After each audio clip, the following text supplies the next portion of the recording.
It's Wednesday, June 23rd. Welcome to Real Talk. This episode presented by the team at Bitcoin Well. If you're watching crypto right now, you know you're watching a free fall. Bitcoin breaking below the 30,000 mark for the first time in a long time. A lot of people have a lot of different opinions on what that means. For some folks, they're saying, we told you so. All the gains from 2021 are gone. Others are saying, what do you expect? China, the human rights abuser, is pushing back. This is what happens. Just wait and see. If you need to make sense of it with somebody who knows what they're talking about before you make a big decision for your own personal finances, talk to the team at Bitcoin Well. You'll find them under the sponsors tab at ryanjesperson.com. Real Talk starts right now. Here's Ryan Jesperson.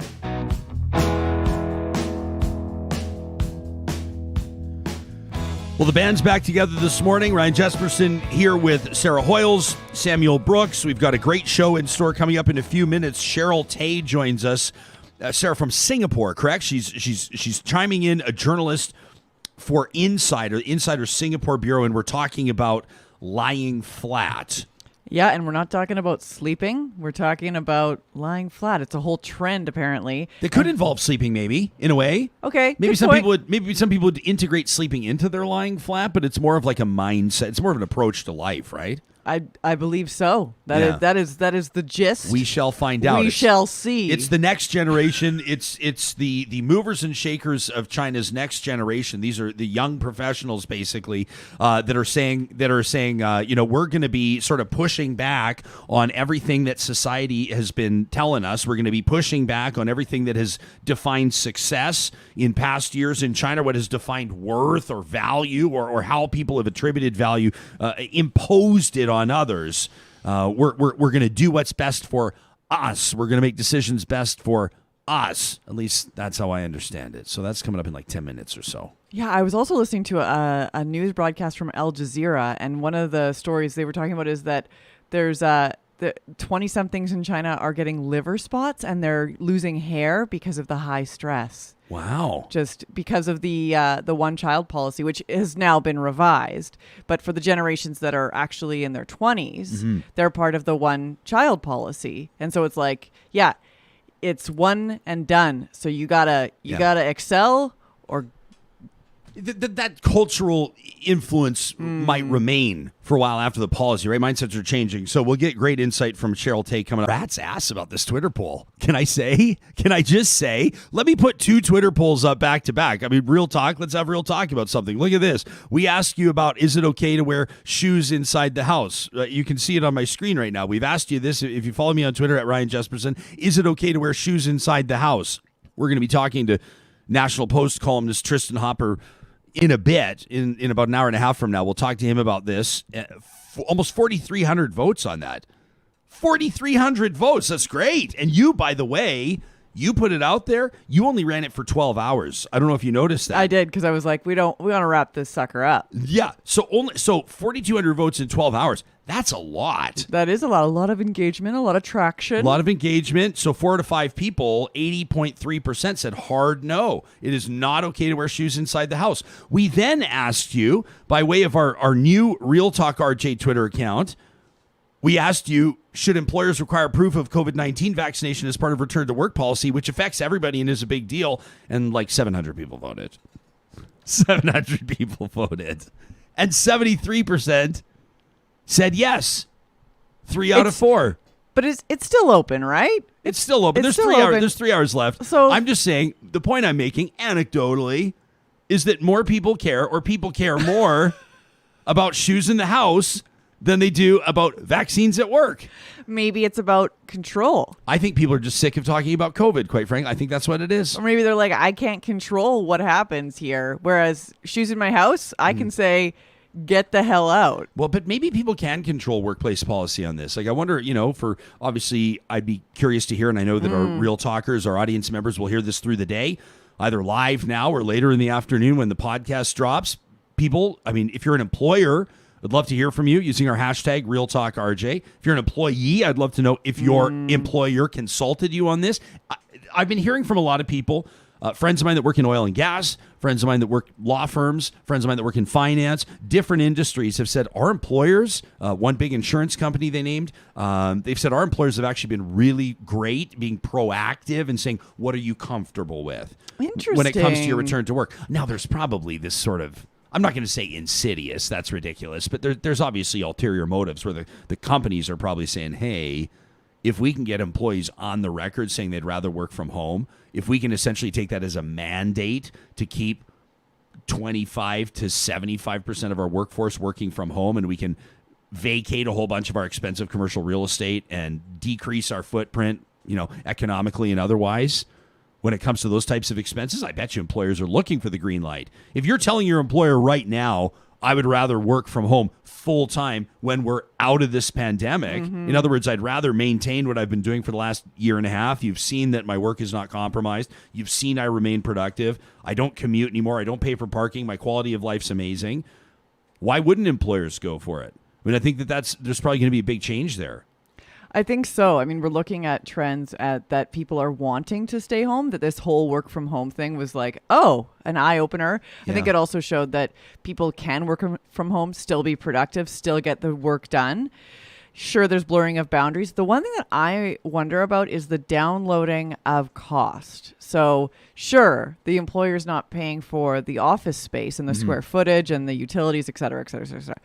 But the employee then has to pay for the internet and the electricity. Yeah, the whole, roof over their head. So, I found myself sort of thinking of the types of expenses that employees might incur at home by themselves. And I thought about, internet, electricity, and natural gas, right? And then that reminded me that the team at Park Power right now at parkpower.ca is providing those three services for Albertans. They've been doing it for coming up on 10 years now. And what I love about them, why we're proud to partner with them, one of the reasons is because they take their profit sharing seriously. 10% of their profits every year go back into nonprofits in the community. Talk about finding ways to assist people as they make their way back from the challenges of this pandemic. You're going to pay somebody for your utilities. Why not pay the company that's local, that works with us, that has a great social media their platforms, Instagram in particular, I really enjoy. And plus, they get what it means to be part of the community. Parkpower.ca.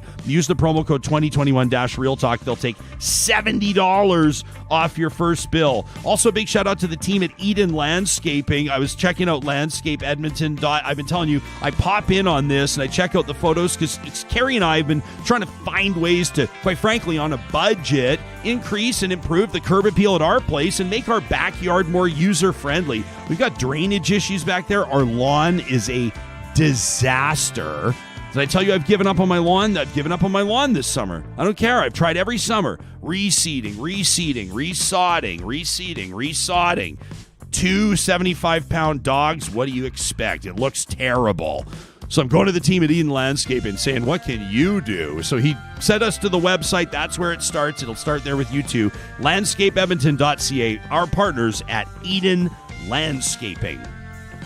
Let's get into this. What's going on in China with regards to this lying flat movement? Thousands and thousands, maybe millions of young people are at least considering it or officially adopting it. It marks a dramatic departure from what culture has dictated for generations. Cheryl Teh is a journalist with Insider's Singapore Bureau, kind enough to join us this morning, or I suppose not. It's not first thing in your morning, Cheryl, but welcome to the show, and thanks so much for doing this. Yes, good to speak with you. Joining you from Singapore and at Insider Asia's Asia Bureau. Cheryl, would you give us a sense of what this lying flat trend is, where it started? Well, that's a great question. The lying flat trend basically started in China, and it really came to the fore this April after some post on Weibo, which is the Chinese version of Twitter. So this went viral, and it was basically a manifesto from the Chinese that originated on the Chinese internet that advocated for lying flat rather than standing up and moving forward. So yes, it runs counter to a lot of what the Chinese government is advocating for, which is productivity and hard work. And basically these people are, for lack of a better word, just giving up. This is, I suppose, I've seen it described as a sort of a quiet rebellion against this work culture of 996. Can you explain the significance? What's the significance of those numbers? Well, 996 basically means 9 a.m. to 9 p.m., 6 days a week. Some people might not actually find that too foreign in the Western world. I think that the culture of overwork is basically endemic worldwide, but it's especially the case in China, where people feel this need and compulsion to work long hours, not only to satisfy their bosses, but to get ahead. And that was the core of this lying flat movement, where people just thought, there's no way that I can get ahead, even with working 996 hours and being online 24/7. It's never going to be enough because someone else is going to work longer hours than I am. And that's what they call 内卷 or involution, where people will just endlessly step over each other. And rather than participate in the rat race, why not just lie down? So, Cheryl, this is, I mean, I would imagine having different impacts, this lying flat movement, on different generations, right? It may resonate with young people in particular, but I would imagine that it's concerning other Chinese citizens as well, perhaps those from older generations that have adopted this 996 approach for decades. What are you noticing? What are you seeing? I think that what I saw in the process of writing this story was that younger people are choosing to lie flat, while older people are disapproving of the movement in general. I think that the point was they did not quite agree with the idea of lying flat. They prefer to advocate for more active lifestyles. And I think that another point that I would make is that the Chinese youth appears to be split down the middle as well, where some people do buy into the idea of 996 and some people do not. So you have people who move forward inexorably and very much think that 996 is the way to go. And there are people who would rather not. So yeah, I think that there's a fundamental conflict in Chinese society where one half thinks, I think it maybe one half thinks that that's the way to go and another half doesn't. So yeah. So Cheryl, there's I mean, I recognize when I ask about, you know, the Chinese population or how do people respond, we're talking about almost 1.5 billion people. So that needs to be taken into consideration. I would imagine there are regional implications, urban or rural implications, but what would be, I mean, with regards to somebody going public, let's say, with their intent to lie flat or their adoption of that mindset or their easing of the pressure personally on themselves, do you note implications? Are there social implications? Would you consider this to be a divisive issue, like sometimes politics or anything else can be? I think that it's very much divisive, actually, where the Chinese government actually censored the posts that advocated for lying flat. So that in itself tells you a lot about what the party's position is. And you had the Communist Party's youth wing coming out to disavow the movement entirely and say that the Chinese youth have never chosen to lie flat. So there you have the party line where they're pushing forward information that basically says that this is an unacceptable thing to happen in China. And on the other hand, you have this group of people that is growing in numbers and is becoming increasingly dissatisfied with the status quo in their country and who would rather live life on their own terms. regardless of what the authorities or authority figures or the families might say. So I think that therein lies the political implications. And moving on to what you mentioned about economic and social implications, I think one of the biggest fears that the party might have is that by lying flat, people are giving up on very fundamental things like having children, starting families. And with the Chinese government's removal of the 2-child limit and trying to push it to 3 children, this is a huge stumbling block in that if people are choosing to lie flat and just give up, then who's going to work hard to have families and flourish in the cities? And are they breeding a generation of basically individualistic people who choose to be content with their current state instead of advocating for a more forward-looking, as the Chinese Communist Party would put it, approach to life where hard work pays off? The Chinese dream, if you will. Yeah. Cheryl, it's interesting to hear you describe it as essentially giving up. I can think of examples even in my personal life of people I know who have walked away from the rat race, so to speak. They've found a different way to pay their bills, or they've seen the world that's captivated their attention, but they've far from given up. They're just taking a different approach. They're prioritizing things differently. They're in many cases observing what they need for their own health, their mental health, their physical health, and otherwise. Is lying flat about more than just giving up? Is it maybe people just reevaluating priorities? I think that there are multiple ways to think about this, but the stereotype in China is that a lot of people who are choosing to lie flat are basically quitting their jobs and not doing much else with their lives. So in my story, I actually spoke to someone who is not working at the moment. He plays computer games all day, and that's what he does. But I also will concede that I spoke to a number of people who are living, as you said, productive lives and simply reevaluating their priorities and choosing an alternative way to pay the bills other than the conventional work life, which I think is fully valid. And it's just not a concept that might have occurred to a lot of people who live in China's major cities, where succeeding in university and getting a corporate job is much more important than,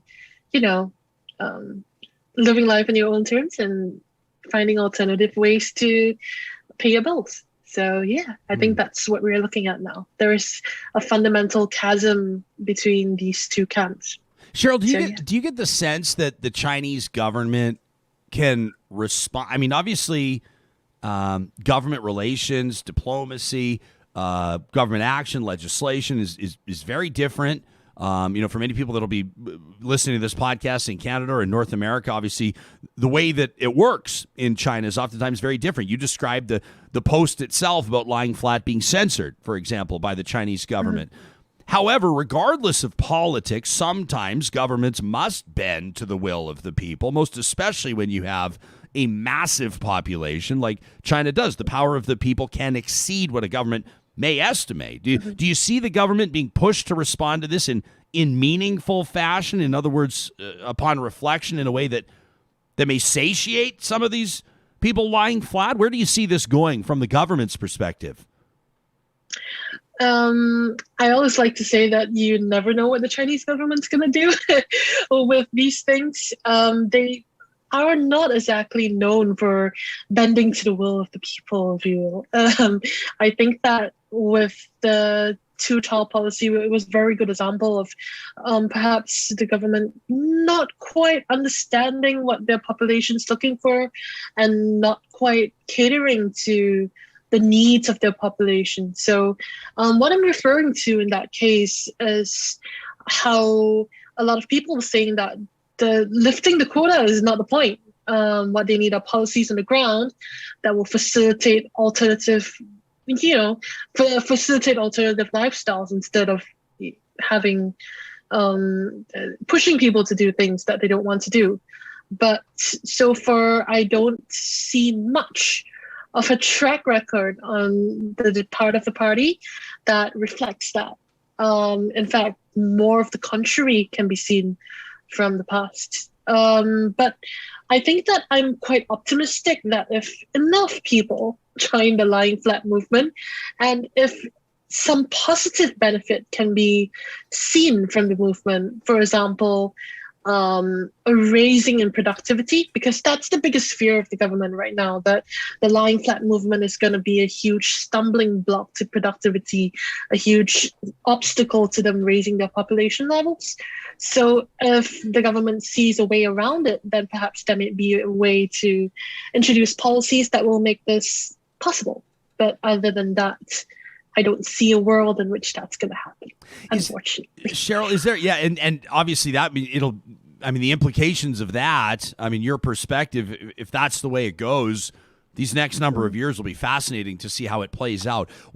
Pardon my ignorance on this. When it comes to China, is there a federal program? Or are there federal supports, social supports with things? For example, here in Canada, people may say, well, they'll find a way to be on long-term disability, either valid or not. They'll find a way to be on some form of income support. There's talk of a universal basic income or of employment insurance if people have lost their jobs. Is there an equivalent program in China that you think would come into play here in discussion around a lying flat trend? Can someone go on a social support? Does that exist? Unfortunately, I think that it differs greatly from the Western world in that case. That's primarily why lying flat became such a thing, because people were working very hard to not end up in compromised positions where they had to rely on the authorities for support, because there's close to no support from the authorities. It's not a welfare state, so that's not going to happen. And I don't think that it will play into the conversation much, because the government is not moving in that direction where that would become a concern for them, where you have more and more people relying on social support. Most of the time, people are left to their own devices, just like the youths that I spoke to in my story. I think that they have some very valid concerns about what might happen to them, especially when they grow older and their parents grow older as well, and there isn't room for the government to step in and take control of the situation on their behalf.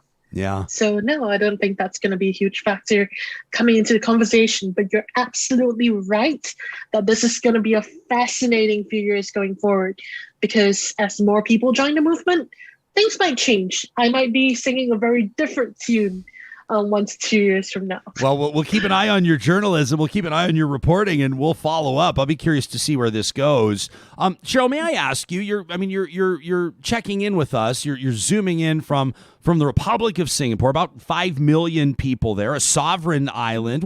May I ask about your reality as a storyteller, as a journalist? How your proximity to mainland China, how that factors into things like the work you're able to put out, your vulnerability to censorship based on government. What's that like for you on a daily basis? I don't think that the censorship from the Chinese government plays into my work at all, because I work for an American news organization, and I'm not quite based in China. Like, I'm not bodily based in China. Yeah. So that does not affect the work that we put out. I think that the sensitivity of it, I think that being able to speak truth to power is very important in our journalism. And personally, I enjoy exploring these little interesting tidbits that are coming out of the region, especially to do with social change and, things that are, changing really swiftly in China as well. I think there's a lot of interest in the region, and we're not going to stop looking into these things. Have you found, or have you experienced difficulty having your work blocked? I mean, are Chinese citizens, would you say, for the most part, able to access your work, or are there firewalls, so to speak? Well, China has this thing called the Great Firewall. So my work is published on Insider, or Business Insider, meaning that a lot of the citizens in China, including my friends, have never read a single piece that I've put out. So, even the people featured in this story, only read the story because I sent screenshots to them and not because they're able to access it. A lot of their news comes through the state media, which is known as Xinhua mostly. That's their Chinese state media. So I do not think that our work is reaching the Chinese people as much as we wish that it would. But of course, they have their own media ecosystem there. And I think it functions on very different rules from the ones that we operate on. Yeah, so to say the very least. To say the very least. So I appreciate your candid answer. I appreciate you taking that question.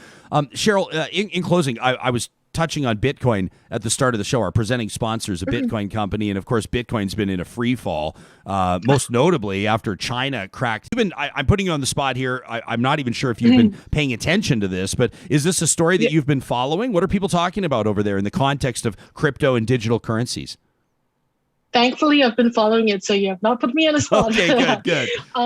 Yeah, I think that what's happening in the Chinese crypto market is really interesting. I can't say that it's been stable in the US as well because of what Elon Musk has been saying about them. The market's been going up and down. You have all these meme currencies coming out. And I think basically it's just going to be, especially when the Chinese government is cracking down on mines. And I think that they have a certain approach and a certain idea of what Bitcoin means to them. And the answer is they do not quite like it at the moment, to say the least. I think that it will take time for it to gain some traction in the country. These things tend to have runways and testing periods. And yeah, as with many introductions from the Western world into the Chinese market. Yeah. So, and then the Western world really keeping an eye on the digital currency in China, the digital yuan. People certainly want to see the implications of that. Not necessarily 100% comparable, right? The digital currency and Bitcoin, but certainly when you talk about the future of commerce, the future of savings, the future of banking, the future of all of these, people will, there's going to be a lot of, China's obviously has an enormous global influence, and we're seeing it right now with Bitcoin, and we'll see what happens with its own digital currency. Do you get the sense that the mainstream, again, we're talking about 1.5 billion people, but is that a conversation, digital currency, that urban Chinese citizens are talking about, that people in remote rural areas of China are perhaps excited about because many economic barriers, commerce barriers may be removed for them? Unfortunately, I don't quite have the answer to that. Right. We do have a lot of barriers to entry to access what people in rural areas are thinking about. But I do think that the government's position on crypto in China aside, there still is a fair amount of excitement in the major cities like Beijing and Shanghai, where people are interested in the idea and promise of crypto. Whether or not it actually takes off as a viable option in the country is an entirely different conversation to be had, and we'll probably not get the answer to it for a while. I think that it's going to be a period of flux rather than stability for now. Well said, Cheryl. It has been an absolute pleasure speaking with you. I'm grateful that you took time out of your day. Cheryl Teh is a journalist based in Insider's Singapore Bureau, previously a journalist at the Crime and Consumer Desk at the Straits Times, the national paper in Singapore, and a researcher at the Institute of Southeast Asian Studies in Singapore. You can follow her on Twitter by checking out the tweet we send every morning before we go live on the show. Thank you for this. Thank you. Much appreciated. Fascinating stuff. The lying flat trend. I've been keeping an eye on the live chat as Cheryl's been talking and laying this out and talking about the societal implications, et cetera. And it's amazing to hear real talkers, essentially sharing how they've, in a way, embarked on or participated in or exhibited their own lying flat trend, in a way. Maybe you would not call it that full out, but Haas says, I gave up a traveling software gig in favor of quality of life 15 years ago. Says, then I bought a Harley. Says it was the best money I ever spent, best decision I ever made. That from Haas. I was talking to a buddy the other day. Harley goes by just so loud. And he goes, that is so loud. And I go, that's the point. Darren took a $35,000 a year pay cut, left his career for another to get more time in life. Says there are still alternatives to lying flat. Time. There's a really great Instagram account, and it's called the Nap Ministry. The Nap Ministry? Yes, and it's all about rest, and that we glorify that there is this glorification of work, and push hard and achieve a lot, and that you have to earn your rest. Yeah. And that the Nap Ministry is all about, no, you deserve a rest regardless of if you've put in your 8 hours that day or 10 hours or 12 hours. So I follow it, and every once in a while I get that little reminder of like, chill out, Hoyles, chill out. Did you see this? I'll reference reporting on the BBC, BBC.com. Amazon offers wellness chambers. Oh, geez. Did you hear about this? It's amazing. Like, not in a good way. Okay. Amazon offers wellness chamber for stressed staff. It's called the Mindful Practice Room. Amazon plans to put wellness chambers. Wellness chamber. That sounds like I would never step into that. You're never getting out of it. So that stressed workers can sit inside. Its Twitter account, I would love to show it to you, but it deleted the post. This is like 3 weeks ago after people were absolutely piling on. Well, if you need to have such a place, like maybe there's a bigger problem that we need to look at. Well, exactly. Like, listen, Jeez. like, so we care about our workers so much, and we're so concerned that people are wearing adult diapers at their workstations because they can't make the time or can't find the time. They don't have the time. They're that not sounded very given the judgmental. time. They can't make the time. No, they're not given the time to have proper breaks. People have collapsed in some circumstances. People have died on the job. Now people are going to say, Ryan, you're being so dramatic. That person had pre-existing. There were comorbidities. Yeah. We don't care about deaths with comorbidities. But still, if you're in a position where as a company, there's a difference between having like a break room where, hey, listen, we provide catering for lunches. This is all the .com stuff, right? Remember, Foosball table. late 90s into the early 2000s, foosball tables, ping pong, leather couches, vending machines that you didn't have to plug coins into, maybe a chef on site, healthy meals provided by the company, maybe the lighting's dim, or even better, it's natural light in the room. There's that. And then here's the dark closet for you to go in. And I'm not using stigmatizing language. I'm saying, like, literally, if you're having a mental breakdown, if you're having a breakdown, if you're having a mental health crisis, here's a room you can go into. And by the way, don't feel judged by all of your fellow employees. They're going to see you going into the room. Oh, good point. And sitting in there for however long you need to pull yourself together, but still probably stressed you're going to get canned. And so you're going to come back. I mean, it just, to me, that's a the canary in the coal mine is not napping. The canary is not napping. Sound the alarm. How about this from Adventure Cycling? It says, I've given up on the corporate rat race. You only live once. You need to get out there and enjoy it. I'd rather live my life to the fullest on a bike. You saw that tweet the other day from Brad Fair. I love this. Yes. Check this out. So you know that I partnered with Sea Change Beer, the Jespo Pisco Sour. There's no by the way. It's just Jespo Pisco Sour. It's so not it's just like I was gonna say it's like Yukon, but no, it's the Yukon. Yeah, well, depending on who you talk to. So this from Brad the other day, who let us know that he took one of our tall cans on an adventure. Says your beer, Jespo, went all over the Kananaskis today on an epic summer solstice ride, and I mean epic. So look at what this guy did. Look what Brad did. What a legend. First of all, he picked up a can of the, at last report I heard, almost sold out. I don't know. People are still finding the odd 4-pack places, but Wowee. I heard it was sold. I don't know. I don't want to say it's sold out if it's not yet sold out, but my understanding is that it's perilously close to being sold out. Teetering on the edge. So Brad packs a Jespo Pisco Sour in his pack, and he hits the trails with a cycling mate. Check this out. An absolutely epic ride, he says, through Kananaskis, beautiful southern Alberta. Cracked the cold one at some point along the way, logging 153.8 kilometers over 6 hours and 36 minutes, almost 154 kilometers with an average speed of 23 kilometers an hour, which is mind-blowing if you think about the fact that he would have been climbing as well, right? He's on the high. And per whatever app it is that he's using on his epic summer solstice adventure, Brad burned 5,035 calories. He could have brought like 30 beers with him.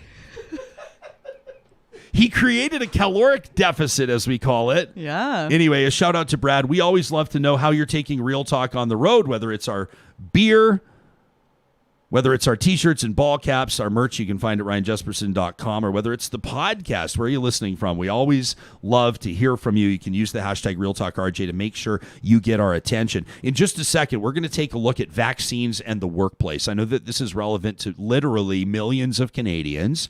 We want to know. We're hoping that many of you will chime in either on the live chat or later in the day. Maybe even send us an email to talk@ryanjesperson.com. What's your workplace looking like? If you are, like W, the decision maker, what decision are you making and what's factoring into it? If you are the one who is impacted by other people's decisions, what does that look like? Are you providing input to your employers? Your employer soliciting that input?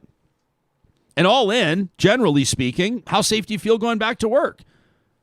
I mean, it's really amazing. If you look across the country right now with restrictions lifting, I mean, in Alberta in particular, on July 1st, it's a big deal for a lot of people. I know folks are excited. Many people are very excited. The ban on indoor gatherings will be lifted. A controversial vote by Edmonton City Council, our home city. Some people outraged, some people encouraged. The mask bylaw, the mandatory mask bylaw, lifted. There is a return, in a sense, a reopening. Some people are saying, what about the fourth wave? Other people are saying, hey, Alberta had like 56 new cases yesterday. I remember, Sam will remember when it was just the two of us. I mean, you remember I was putting these boards together. I'm asking you, hey, Sam, can we do the update, the COVID-19 board? You remember we used to put those up every single day? There were days. They were dreadful to put together. 1,900 new cases some days. Yeah. So I'm not pretending like COVID's over or the pandemic's over. The fact of the matter is, in a way, again, I'm not a scientist. I'm not a virologist. Don't tell your friends that Dr. Jesperson told you anything, because he's my dad and he's retired. I'm just a talk show host, but COVID will always be here in a sense. It's why vaccines are important. People are fighting for COVID zero, and it's admirable and important, but it's never going to be zero.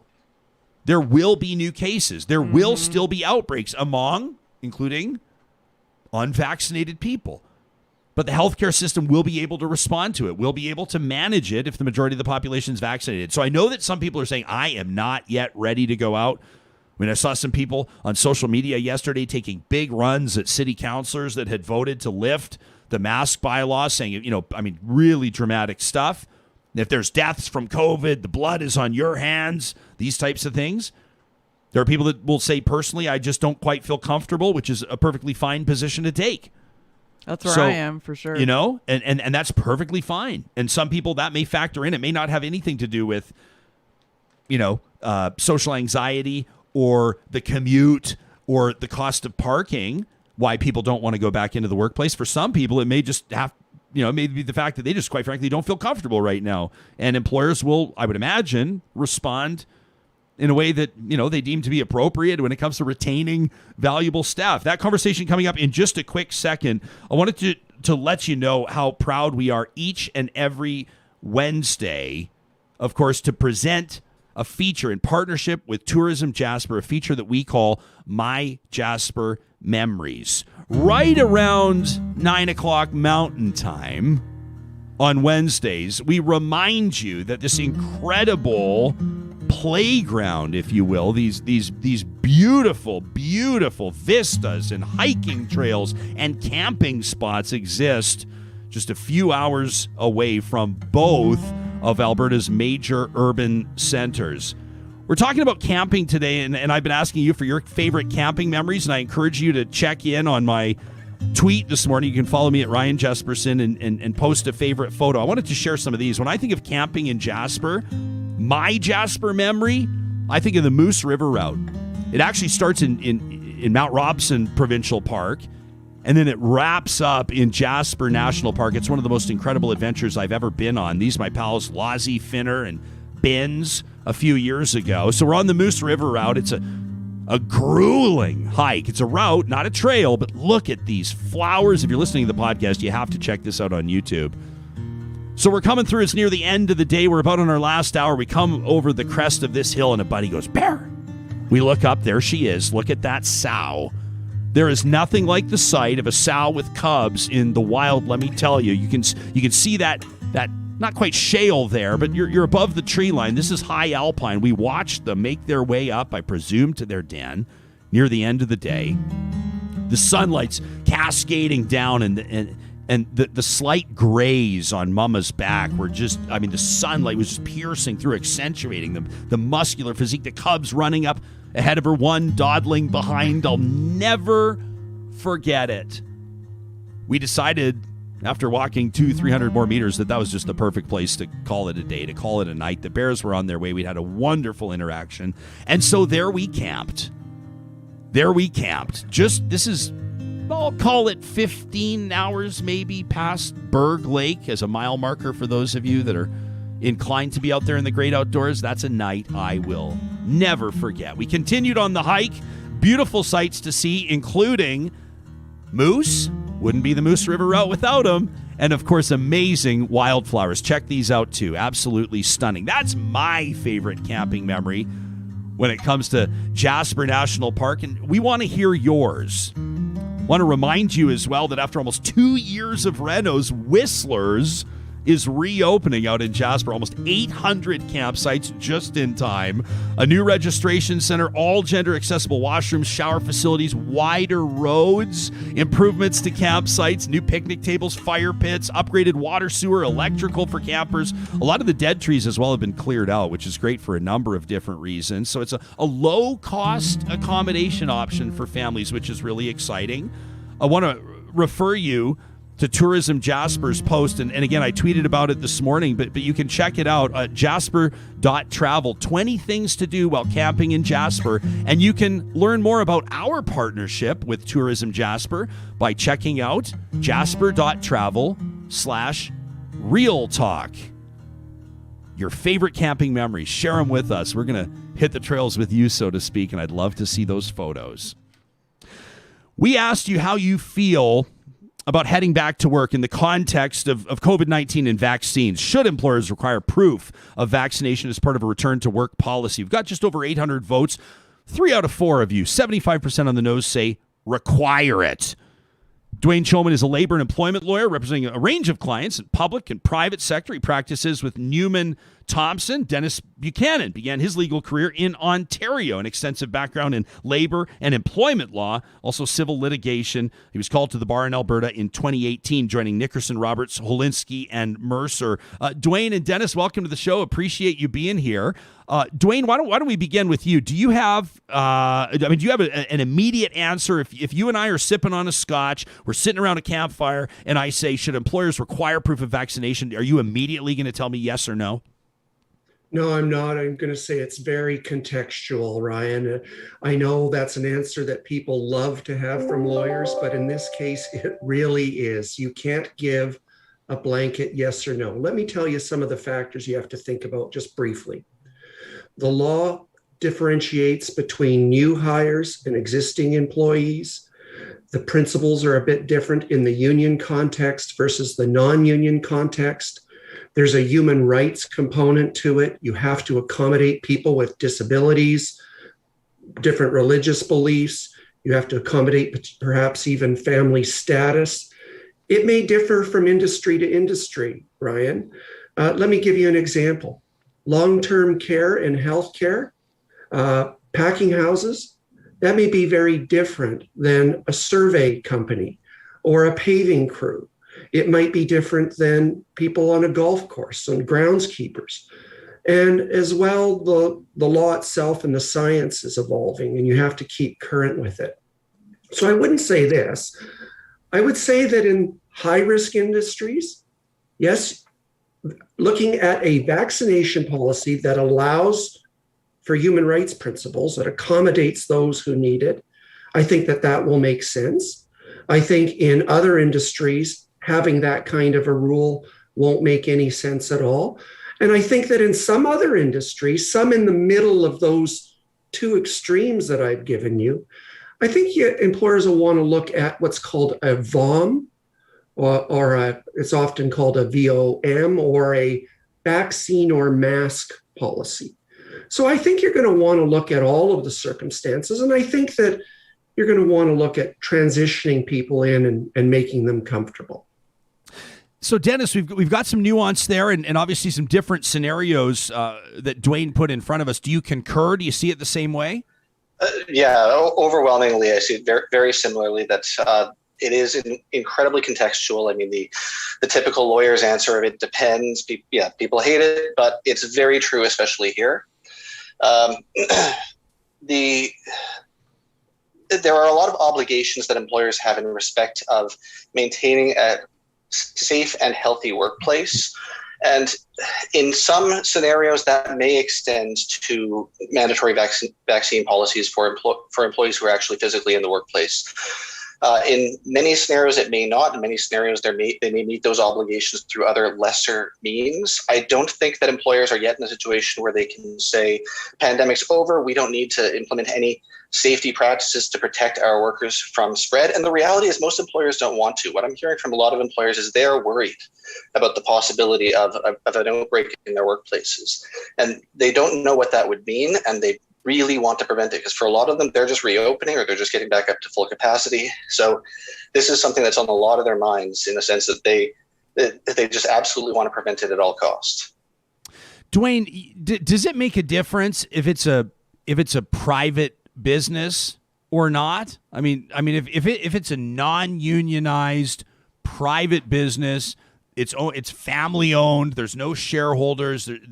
I mean, can an employer say, it's my shop, we're doing it the way I want to do it, and if you're not vaccinated, it's your choice? I mean, you can't walk through these doors, so if you need to quit, so be it, but that's the rules, and it's my business. Is it that simple or no?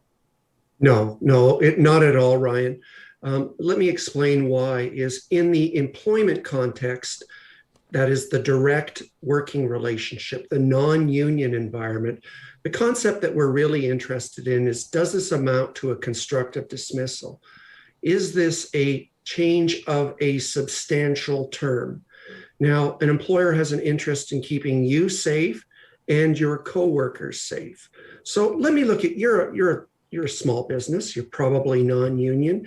You probably go for lunch. You're not required to social distance. You can sit beside each other.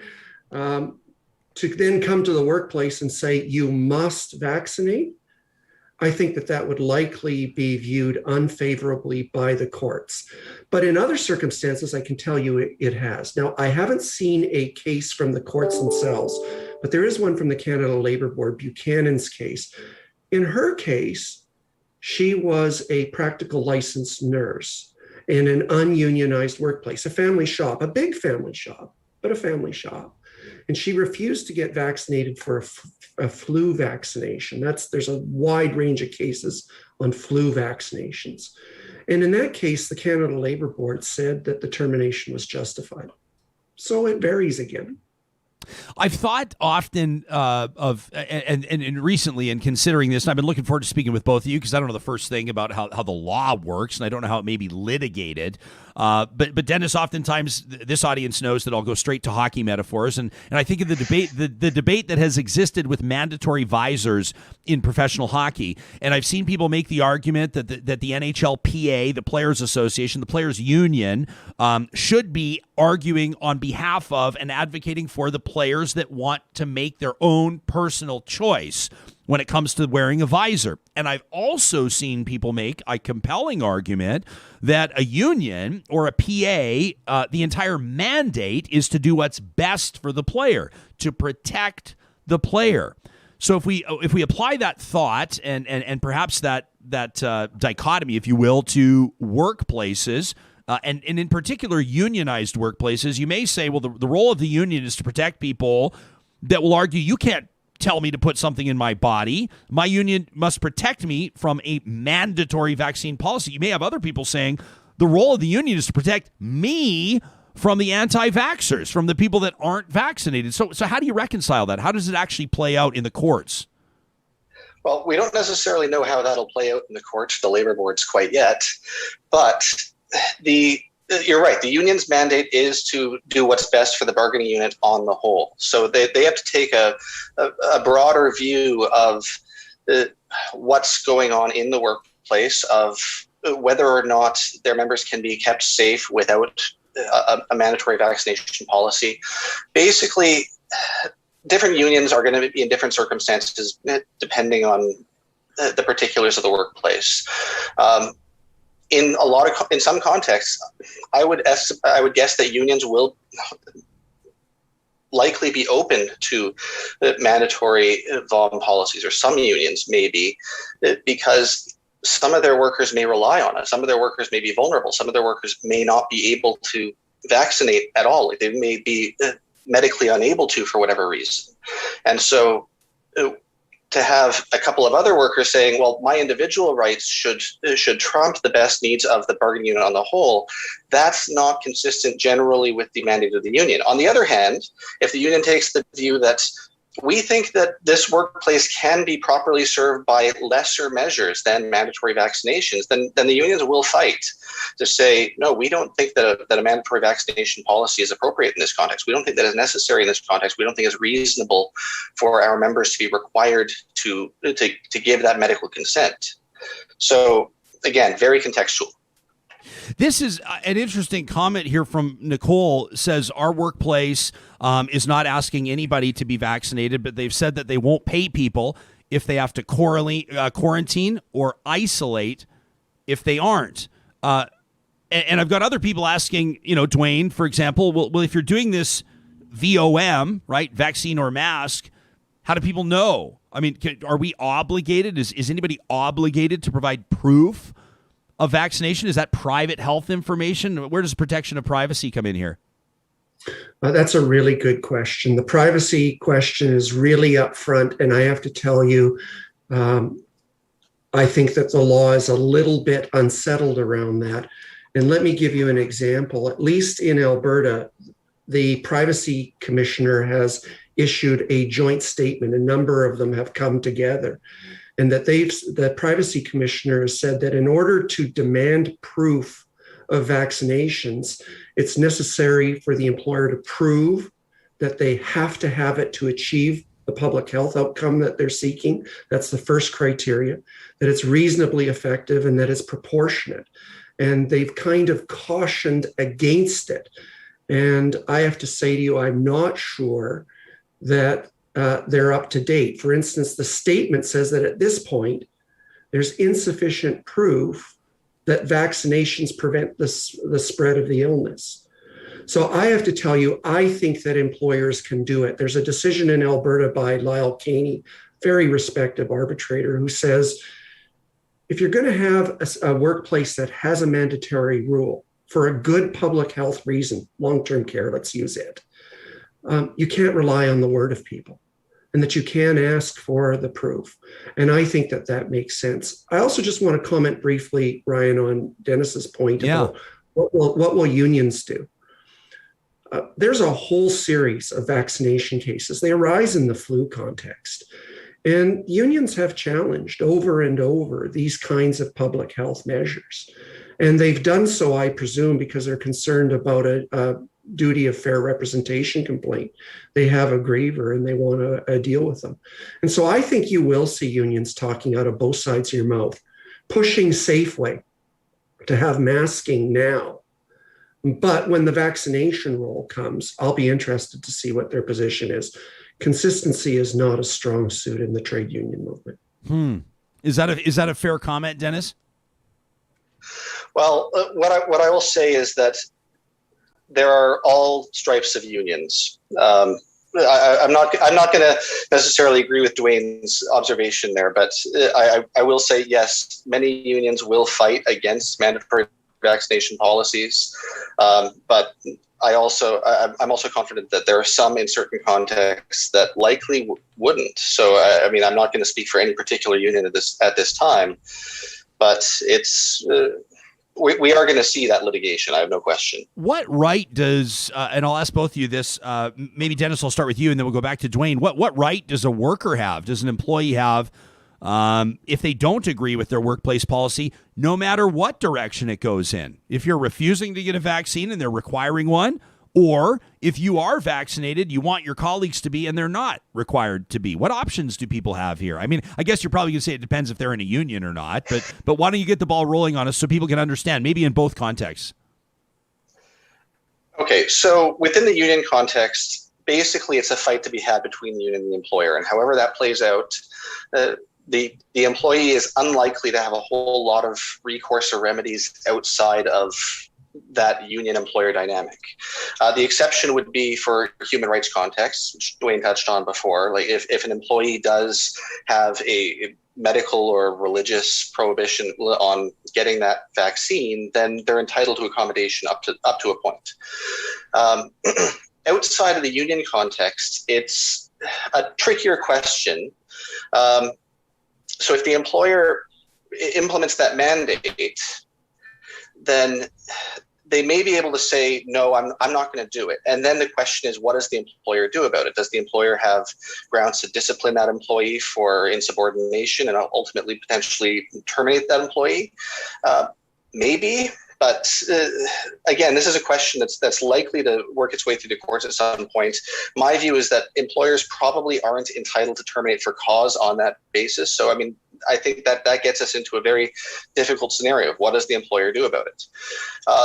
The other side of the question that you asked is what do the coworkers do? Like if you're vaccinated, you want your coworkers to be vaccinated, but the employer isn't requiring them to be vaccinated.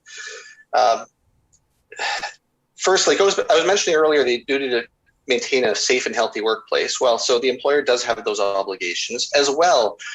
There's another human rights question on this side of it as well, in the sense that if an employee is particularly vulnerable for whatever reason, like for a disability-related reason, for instance, then they may be entitled to accommodation from the employer in the sense of asking the employer to not subject them to unreasonable risk of infection. And so that's a complicated question that gets into some very complicated frameworks in terms of what the employer's options are and how they can accommodate that, perhaps without necessarily implementing a mandatory vaccine policy, or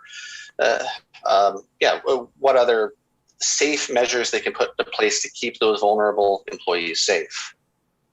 Dwayne, are employers or potential employers entitled to, do employers, potential employers have the green light to ask about vaccination status in job interviews? Pre-employment is an entirely different kettle of fish. You can make it a mandatory condition of employment, both for union and non-union, in my opinion. Really? So you can say, okay, interesting. So if I was hired by the company a year and a half ago, I have grandfathered personal rights, in a sense. I'm probably using the wrong language, but grandfathered rights to make my own choice on my vaccine. Whereas if I'm applying for employment, the employer can unabashedly say, if you're not vaccinated, you don't come through these doors. Yeah, and require proof, just like a criminal check, in my opinion. Interesting. Now I'm starting to wonder if employers lay off their entire workforce and hire them back under the condition that they're vaccinated. Could you see something like that happening, or is that ludicrous?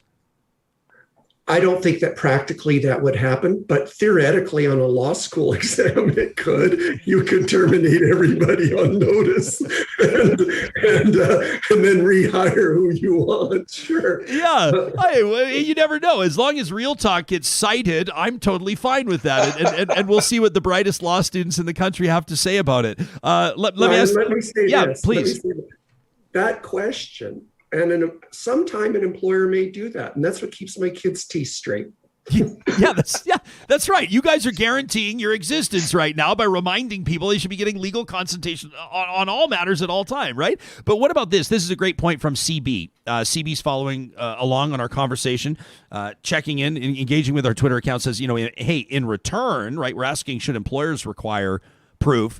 CB says in return, employers should be required to provide any requested PPE, personal protective equipment, and fully upgrade their mechanical services, even provide monthly air quality reports to all employees. They should be required to sanitize twice weekly and provide employees with documentation of such. Now, I don't know if companies are getting on board with providing monthly air quality reports to the people in the mailroom, but Dwayne, is CB on to something there? What obligation falls on the employer?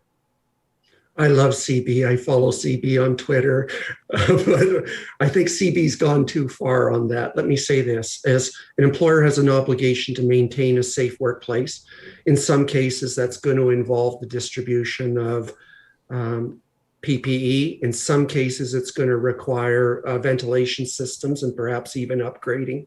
But it's not a blanket requirement. It's not something that they're going to have to report to the employees about. They can, but I don't think they'll have a legal obligation to do that. What do you think, Dennis? I'm aligned there. I think that, again, the employer does have certain obligations. It's not going to be universal. Employers have to provide whatever PPE the employee may request, but they probably do have to provide whatever PPE may be reasonable under the circumstances.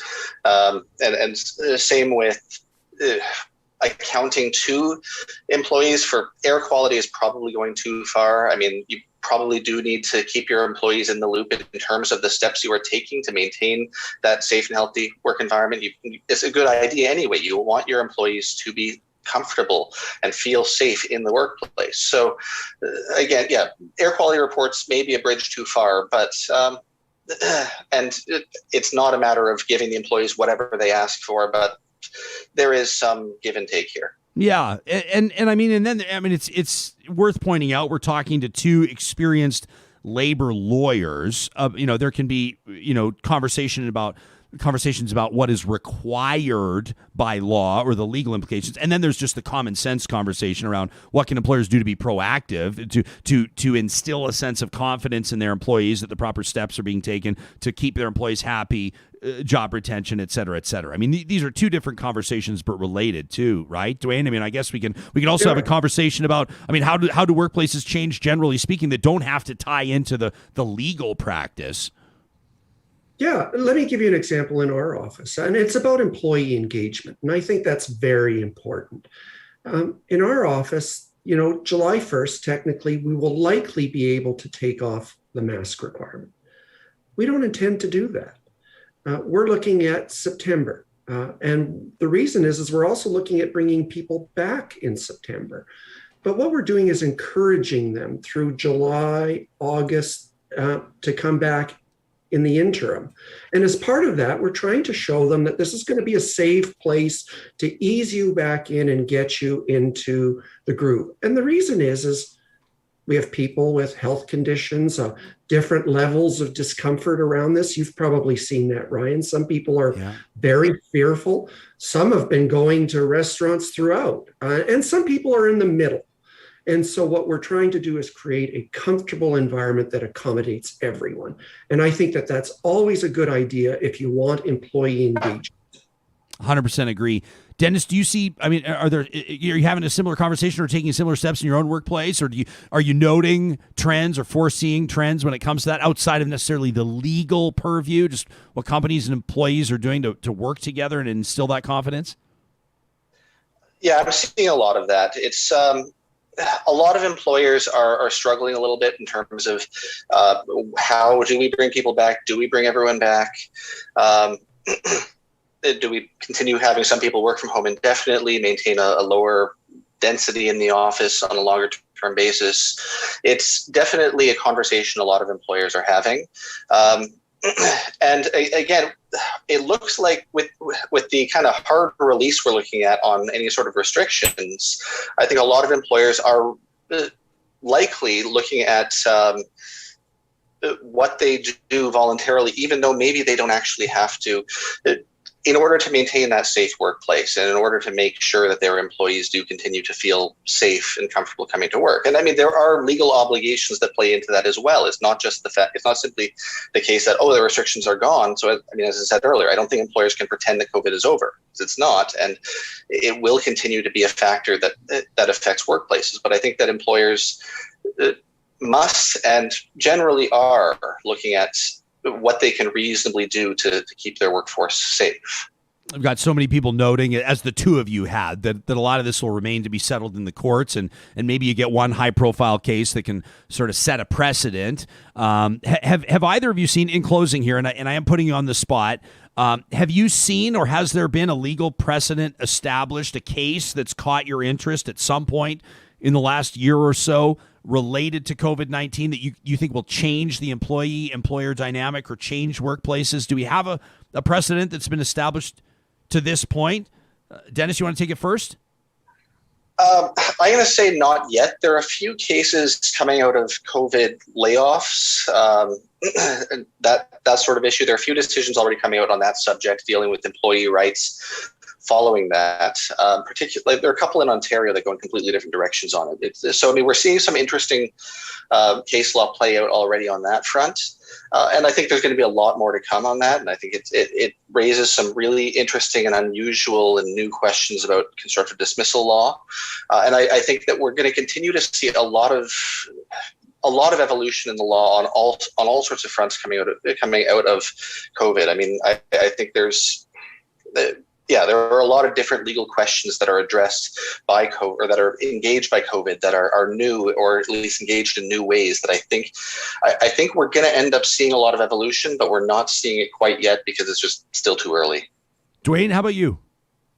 The cases so far have been a bit mixed, largely in favor of COVID-type concern is what I'll call it. But I will say there's a long history of jurisprudence in this area. For heaven's sakes, Ryan, there's an old, not that old, but a case out of Ontario that said it isn't proven that masks are effective. But I think that it'll be tested. It'll be tested very quickly. It'll likely be tested in the long-term care area. I have to say, the poor operators, it's such a tough business, and they're going to be the guinea pigs for this. But it'll come up fairly quickly. It'll come up likely in the union context. And I think that the cases will probably tend to be more favorable than they have been in the TB and flu cases. I just think there's a recognition that this illness and the public health initiative really created an imperative that it was important that safety be the primary consideration. When you say cases will be more favorable, for whom? Always employers, Ryan. At least you're honest. At least you're honest. I represent employers. Yeah, I said, yeah, there's always good judgments in court. It just depends who it's a good judgment for, right? I only remember my losses. People say you won this case. I can never remember them. Is that right? You'd rather sit and lick your wounds than taste the victories? Are you serious? Every win was a bitter defeat. Hey, before I let you both go, Dwayne, there's a recurring question popping up on our live chat, wondering what your Twitter handle Citizen004 is a reference to. What's that a reference to? Snowden was Citizen 4. And so I was the James Bond of Citizen Force. Okay.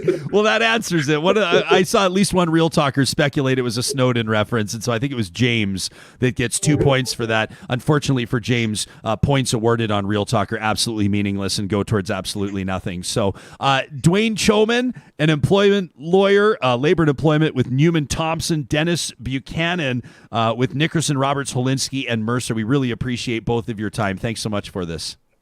Thanks, pleasure, Ryan.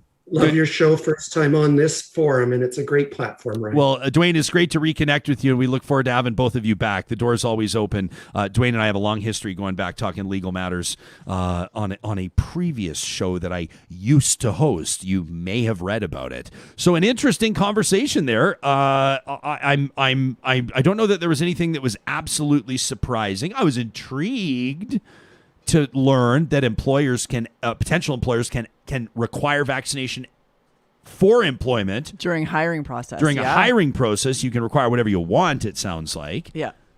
But even with a private, non-unionized workplace, you would think it's John's Plumbing or oh my gosh, I was just about to say Sally's Bake Shop, and then you would say, really? John gets to be a plumber and Sally gets to be a baker? I was not going to say anything. At I'm John's glad that Bake you Shop, are so woke. I'm so woke, Sarah, that at John's Bake Shop and Sally's Plumbing, even if they own the business 100%, they're the employee. They call the shots, they make the rules. You still cannot impose policy. Well, you can try. Yeah. You can try. And I would imagine that a lot of employers will. Like these two fellas, I really appreciate them coming on and they gift us their time to come on this show, but I suspect that to talk to them is several $100s an hour. So you may say, well, yeah, you should talk to a labor lawyer, which many people would say, yeah, that's great, but I'm not sure. When am I going to do that? When am I going to take the time off work, take the bus to their office? I don't know what their hourly rates are, but they're experienced lawyers, so they're probably relatively high, generally speaking, although they would probably argue that it's well worth the expenditure. You get my point. A lot of people are not going to fight this in court. A lot of people are probably going to comply. I'd be curious to know if anybody's going to plant the flag and walk away from their job because they're being required to get vaccinated and they refuse to do it. I'd be curious to know if that's going to happen. I mean, there are people writing in right now. Rose says, gosh, I have to leave, but I don't want to. I mean, the good news, Rose, is you can always come back and watch it, listen to it later in the day. Mm-hmm. Sorry to see you go. She says, give James a beer for his question. You know what we're going to do is at the first annual, what's it going to be called? The Real Talk Raucous Block Party or Kegorama, or we're going to have let's workshop it a bit. Yeah, maybe not. Is that like a subtle suggestion from my team members that we don't do it live on the air? Is that you don't want to workshop it live on the air? At our first, we've come up with some really good stuff. Great suggestions. We've got our invite list of featured performers and contributors and caterers and brewers, and it's going to be wonderful. Maybe at that first one, we could get everybody up with I don't know what the Real Talk equivalent of a shot ski would be. Is everyone here familiar with a shot ski? For those of you that don't, you essentially take a big drill bit, you pound it through an old ski, water ski, snow ski. Really, the options are endless as long as it's a ski. You want to use the proper bit, and so it'll fit a shot glass, and then you can have 4 people shoulder to shoulder to shoulder to shoulder, and they all take the shot at the same time, and it's a real beautiful expression of community is what it is. And maybe we can do... like Nick is suggesting, the Real Talk Block Party, Real Block. Anyway, and then maybe we can do keep going. For everyone that has been awarded points on the show, please now come forward and we'll do the Real Talk shot skis together. Maybe even if it's after COVID, we won't even replace the shot glasses between rounds. Can you that? To me, is wild. The fact that all we're gonna do. That's what happened. That's what happened. We're just gonna go and we're gonna dip the shot glasses in Fireball to kill everything. Oh right, yeah. Right, and then we'll refill them, and then the next round. Yes, Ryan, I received 2 points on. It was the June 23rd show. I had commented on Edward Snowden. I'll say, James, I'll take your word for it. Step on up and take your shot ski. This is sort of how I envision it. We're going to need a liquor sponsor just because everyone's going to claim points. Well, everybody. Yes, and I mean, this is kind of like the green light there is what we're giving you. That's the big old wink and nudge. We'll also need to have security guards at this gathering, and there will be plenty of non-alcoholic beverages for the teetotalers. James was already chiming back in, fresh off his 2-point win, in all caps, proclaiming, chanting, if you will, on the live chat, shot skis, shot skis, shot. Terry, all caps, Fireball. You want to get in? Do you want me to ruin Fireball for you forever? My brother did this to me, Jonas. I used to quite enjoy Fireball. It was actually my birdie juice. It was my birdie juice of choice on the golf course. Okay. I would always carry Fireball and convenient little stainless steel shot glasses for all 4 golfers in the foursome. Okay. First birdie, hopefully hole 1. That never happens.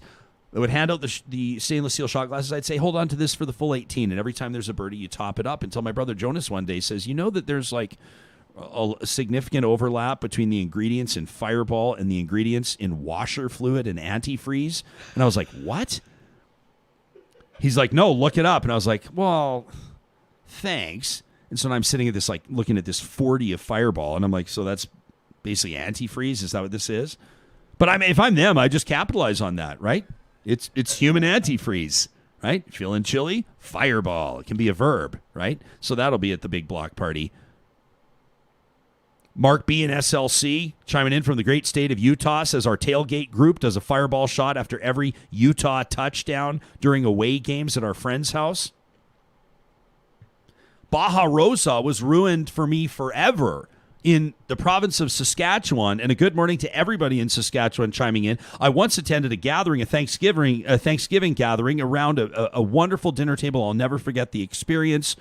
We went out and bagged the appetizers, a couple of grouse, and then had a beautiful turkey dinner. I'll never forget it. The Riders were playing the Bombers, and the game was coming in on the AM radio, and we're sitting in this old farmhouse, and I'm like, this is how they've been listening to Riders games for decades. And it turns out their tradition, every Riders touchdown, is to drink a shot of Baja Rosa.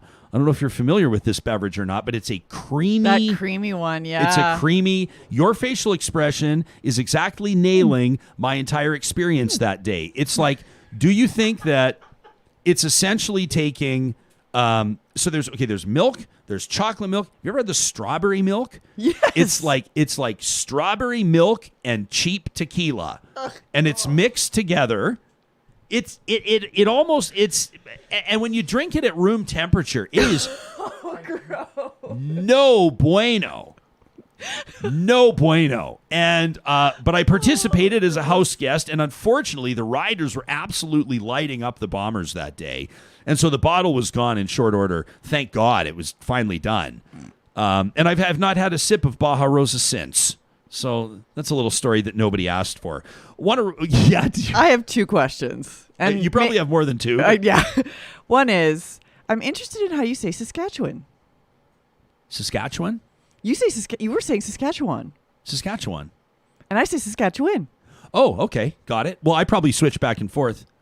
I'm just interested. I know it's spelled. Saskatchewan. I know it's spelled. Saskatchewan. I think I say one. Saskatchewan.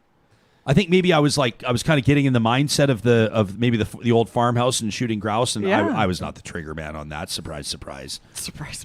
My other question is... I was probably like, get a photo of the... Oh. That's probably... Womp, womp, womp, womp. My other question is, teetotaler. Yes.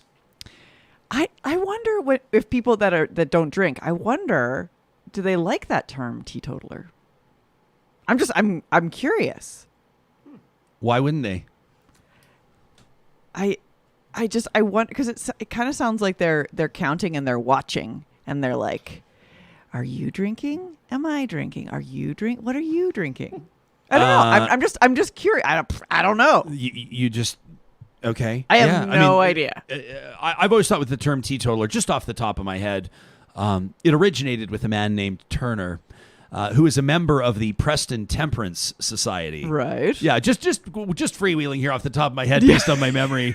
And Turner, having an impediment of speech and addressing a meeting, remarked that partial abstinence from intoxicating liquors would not do. Wow. And as Turner, with a speech impediment, announced they must, this is how it's written, on the World Wide Web, they must insist upon total abstinence. In other words, he stammered as part of a speech impediment. Total abstinence. Today, Junior, right? And so that's apparently, they say, where the term teetotaler came from. Wild. Very interesting. Very interesting. Very interesting. Sam, you look like you want to chime in, and I'm trying to determine off the top of my head, I'm trying to guess based on your body language whether it has to do with the phrase teetotaling or mixing milk and alcohol or something else. It was something else. Mixing milk and alcohol in the right circumstances. I mean, everybody's seen me shill for Hansen's salted caramel before, and that stuff is delicious. Yes, or just even bigger picture, the Big Lebowski and his White Russians. Of course. There will always bigger picture. Bigger picture. There will always be room for White Russians in my world. No, I was thinking about in the terms of the Saskatchewan versus Saskatchewan, Toronto versus Toronto. What about Calgary versus Calgary? Yeah. It is not Calgary. People from If you outside of say- Alberta not are big on Calgary. Calgary. Well, yeah, but people from outside Alberta can pound sand on how they pronounce Calgary. I'll tell my partner that. You know that. Well, you know that if you say Calgary, you are not from Here. Calgary. Yeah. It's Calgary. It's the Calgary Flames, the Calgary Tower, and the Calgary variant at the Calgary Stampede. That's how you pronounce it. Heyo! May I show you something absolutely beautiful? It's going to be coming up in about 45 seconds from now. Before I do, let me remind you that the team at Westworld Computers, this is what we do. You kind of step in one and then you just go hot into ads. The team at Westworld Computers agrees with absolutely everything I say. And they also keep this studio powered each and every day. That's right. The rigs that are running Real Talk, we got them from Westworld. Daryl, his family, they've been running this business for more than 40 years. Their team of technicians have seen it all. You can book your service call today at westworld.ca. It's also where you can check out their inventory. They'll ship anywhere in Canada. Check out westworld.ca for your home, for your business, or both. The team at Dairy Queen wanted me to remind you that right now they've got some burger deals. 2 single cheeseburgers for $5, 2 for $5, or 2 double cheeseburgers for $7. These are the 100% all beef patties topped with processed cheddar cheese, pickles, ketchup, mustard, served on a warm toasted bun. And my little man, Wyatt Rudy, wanted me to remind all of you that they've got ice cream too. Rich, hot fudge. The Dairy Queens of Northwest Edmonton and Sherwood Park, you'll find them at Nemeo, Palisades, Newcastle, Westmount, Y Gardens, and Baseline Road. Also, big shout out to the team at Grand Dog Essentials Quality Raw Food. It's what we feed our dogs. It's what we feed our 4-legged family members, the quality raw food that's been, we can't technically use the word prescribed, but that's really what it is. They're nutritional experts. Their team has consulted with us. We've tried a couple of things for both of our dogs who have issues with their guts. Both of them have never looked healthier. That's what the team at Grand Dog does. They solve problems. They also deliver that quality raw food to your door in Calgary, Edmonton, and Central Alberta. Use the promo code REALTALK for 10% off your first-time order at granddog.ca. That's Grand Dog Quality Raw Food. Got a lot of people talking about drinking. You know what? I love these types of conversations where people say, someone the other day said to me when I was promoting and joyously promoting with great excitement, the Jaspo Pisco Sour from Sea Change Brewing Company. As you should. Yeah, of course. And I don't apologize for it. I never will. But I also, that doesn't mean I can't be aware of other people's challenges and sensitive to it, right? You know, I didn't respond to the person, as a matter of fact. I'm still counting until I respond to them because it was a bit of a sort of it was a harsh message. But the person said, it's really sad to me that real talk, that it requires alcohol to have real talk. And I sort of thought, well, that's a bit of a strange comment because we don't booze it on the show. But I understand for someone that grew up in a home where alcohol was a real problem, for someone that's been subjected to abuse, for someone whose loved one was killed by a drunk driver. There are many reasons. And I appreciate these conversations on the live chat where, some people are talking about their relationship with alcohol. And I think that these conversations are so important. It is it's true. Crazy James chimes in and says, I realized in high school, I could very easily have a big problem.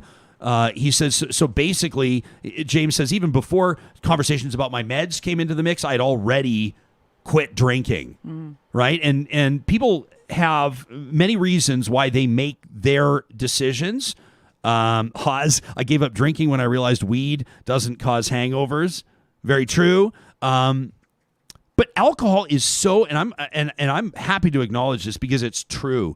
Alcohol is so normalized, absolutely, in our society, isn't it? Like, you show up to the Real Talk block party, there's going to be shotskis, beers, whiskeys. Maybe we'll have some food, so there's something to soak it all in.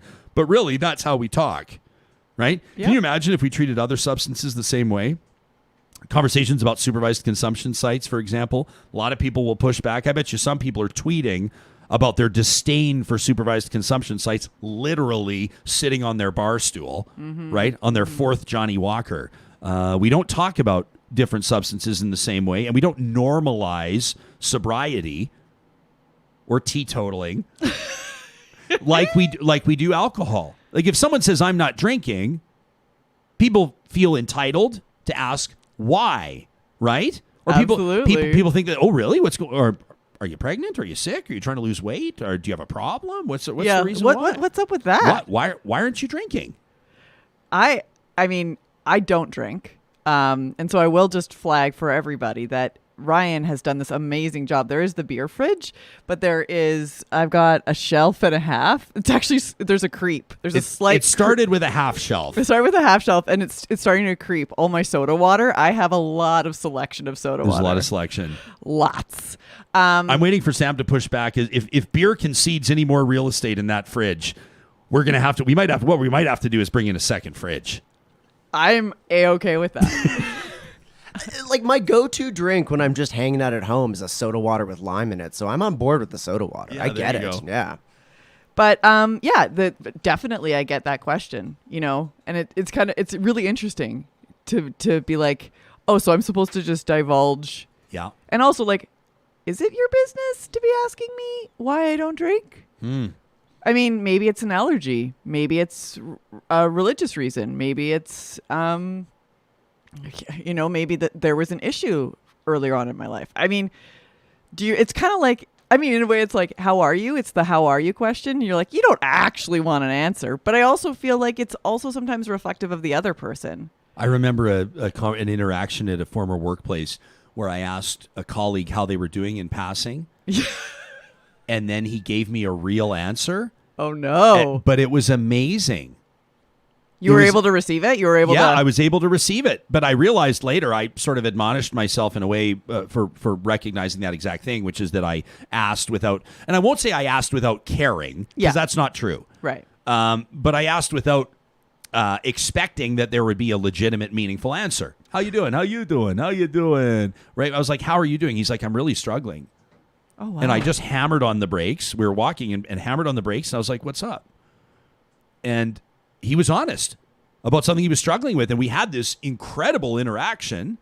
And, I hope that it meant something to him. I know that it meant something to me. I said to him after the fact, this was years ago, but I said, I so appreciate you giving a real answer to what in some cases can be somewhat of a pithy or passing question, an insincere question. Yeah. Right? Well, it's a hello. It's a salutation more than it's a question. Yeah. It's true. It's true. Ere I said Straya says, I can't drink because I have an allergy. So I don't actually like being referred to as a teetotaler because of that connotation. Fatima heard the explanation of where it came from. She goes, well, that's a gross origin. True. I'm going to be that guy. I'm going to be the like old guy on Twitter that's like just keeping a running tally of words that we can't say anymore. Well, teetotaler.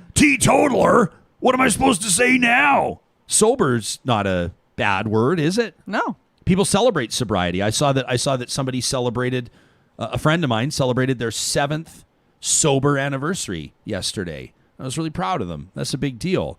Hope says, it makes me sound like a dull girl. I am not dull, but I don't drink.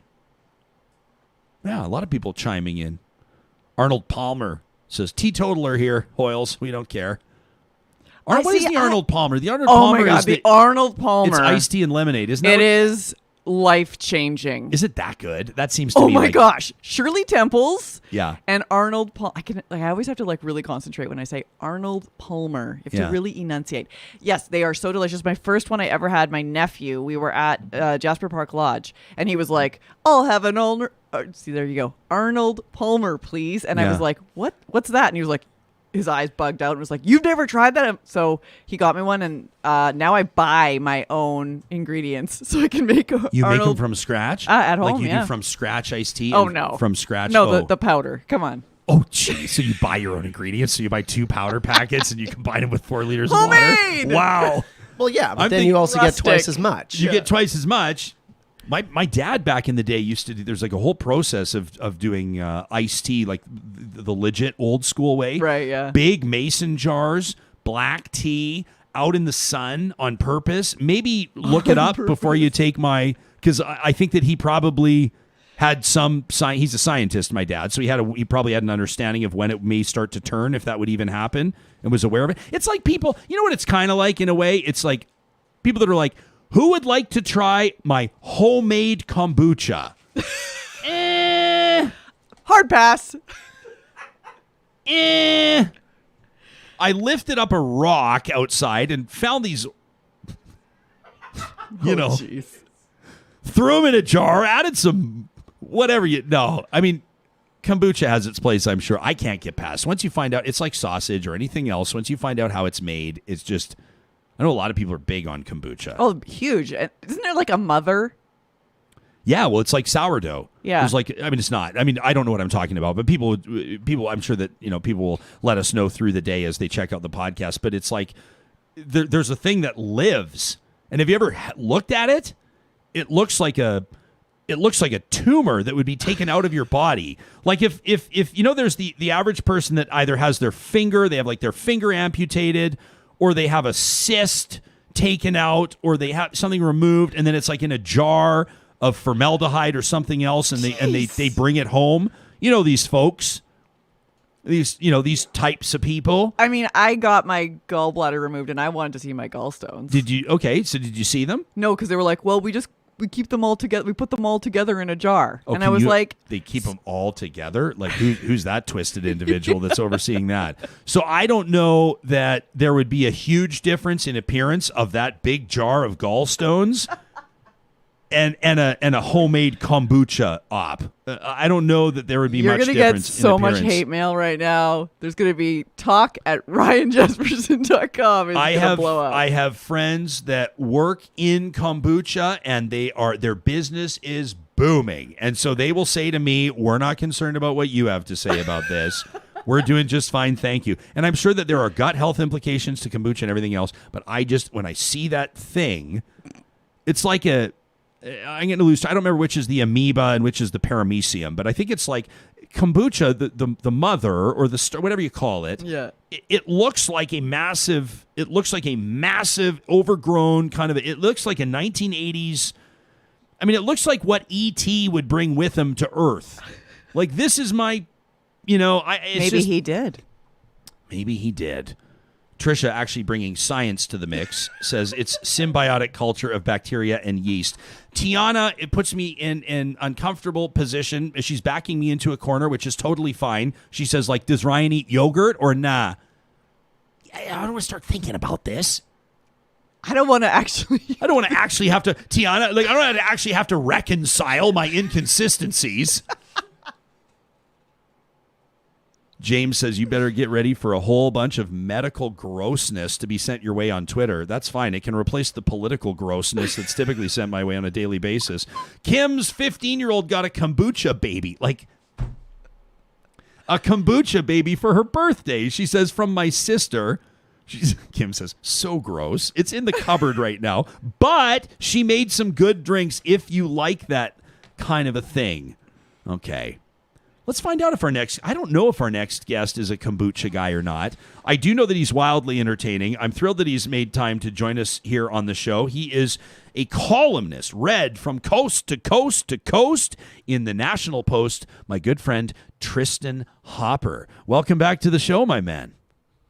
Good to be here. This is, clearly the best show in Canada, and I'm on all of them. Thank you. Yeah, well, I'm glad that you recognize that. Sometimes we figure it goes without saying, but it's always nice to hear it said.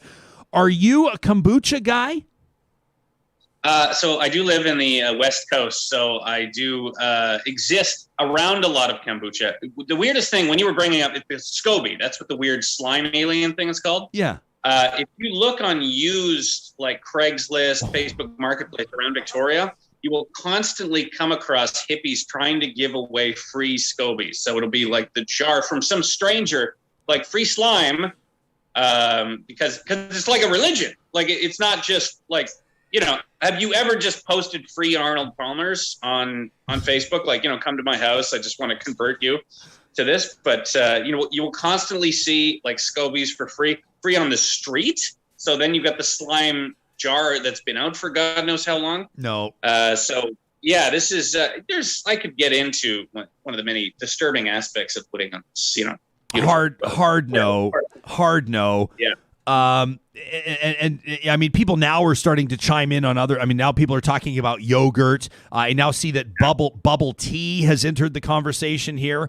So I don't know. I mean, for me, it's, and you would probably quite rightfully be able to just accuse me of being a little bit closed-minded on this. I bet people would say, Ryan, if you'd actually give it a chance, You may find that the health benefits of kombucha may outweigh any queasiness you may have about its origins. But for me, there's just I can't. There are certain things when I'm looking at consuming them, I can't erase. There's too much. There's too big of a hurdle. There's too big of a hurdle. This is why you may have seen on social media the elites are always trying to get us to eat bugs. There's always some article in the Atlantic, like every few days. It's like, hey, we have to eat crickets for the future to survive. The planet can't take it unless we're eating bugs. This is why I have hope for the fact that we could actually be eating bugs in the future. Because when you actually break down a lot of our foods, my favorite food is sausage. That's a pig's literal colon. They wash out all the half-digested pig food and the feces, and then they take all the other leftover parts of the pig, grind them up, and then put it in there with some spices. Imagine if pigs found out what we were doing. You're doing what? It's delicious. It's never going to stop being delicious. I know how it's made. I've seen them being made. It's still a sausage. So all we need is just one or two clever marketing campaigns, and then I'll be chowing down crickets no problem. I interviewed a couple out of Edmonton, as a matter of fact, that have, I would say, a new business, but it's probably a few years old now, making cricket flour. It's flour made out of crickets. And I'm talking to them about their operation, and they were selling at farmers markets, and then they got it into grocery stores, which is obviously huge. And I'd be curious to see what the uptake was for people that are looking for those alternative proteins and sustainable proteins. But the more they're talking about this operation, and I'm trying to picture it and envision how it works, and I'm going, so you raise these crickets, you I don't know if you breed them or you raise them, or you got these warehouse full of crickets, and tell me about your operation. And Buddy finally says, by my fifth or sixth question, he goes, man, the whole operation is 100 square feet. He's like, we're raising crickets. So, yeah. Which, a family member lives on an acreage just north of Victoria. There's some child yelling in the background. Nothing to do with me. Bring the child on. We can do it like a family interview. It's no problem. Hey, F. Yeah, I'm down here. Okay. Yeah. We'll see. We'll get opinion on who's open to eating what. Highly unprofessional. Who's open normally, to eating what? Yeah. I'm wearing a suit just like you. Yes. I don't have children yelling at me. Yeah. Okay. Anyway. It's okay. Are you? How have you been doing on the working from home thing? Are you? Do you? I mean, it seems to me. I was working from home before everybody was working. From home. You've been working from home for years, right? Yeah, there's no National Post bureau out of Victoria. So I actually, even when I lived in Edmonton, I was figuring out a way from doing it from home. So I eat better. I used to be eating just sandwiches. See that? Yeah, let's say hi. Who is this, Tristin? This is Effie. Oh, she ran away. Oh. Okay. Her first shot at her 15 minutes. It'll happen later. Mm-hmm. It'll happen later. But so you've been working from home for ages and ages. Oh yeah. We've been talking an interesting conversation today about a couple of labor lawyers about an hour ago about whether or not employers should or can require vaccinations, for employees, and what the implications would be, and whether there's implications for private or publicly traded businesses or unionized workforces or otherwise. Do you have an opinion? I love talking to you. Typically what we'll do when you and I speak is we'll get to the point of the interview about 40 minutes in. And in the meantime, we'll just swerve all over the place because I appreciate your gut instinct take on things. You've had a lot of states in the U.S. who are like, we ban vaccination passes, and if you're like a cruise line that requires vaccination, that's not allowed. You're basically, and I'm seeing, some of my rural, my very good rural friends on Facebook who are comparing this to fascism. They're posting pictures of some Gauleiter demanding to see someone's papers and comparing this to the vaccination regime. I'm not so sure. I'm more. If you're more on sort of the libertarian side of things, you believe that a business owner should be able to do whatever they want, up to and including only vaccinated people allowed in here. She has socks. She has socks. She has new socks and pants. Can we talk about the socks? Can she show us the socks? Everybody can get them. Look at those. Hey, how come? Can anybody confirm? Whenever a kid picks their own shoes, puts their own shoes on, it's always wrong 100% of the time.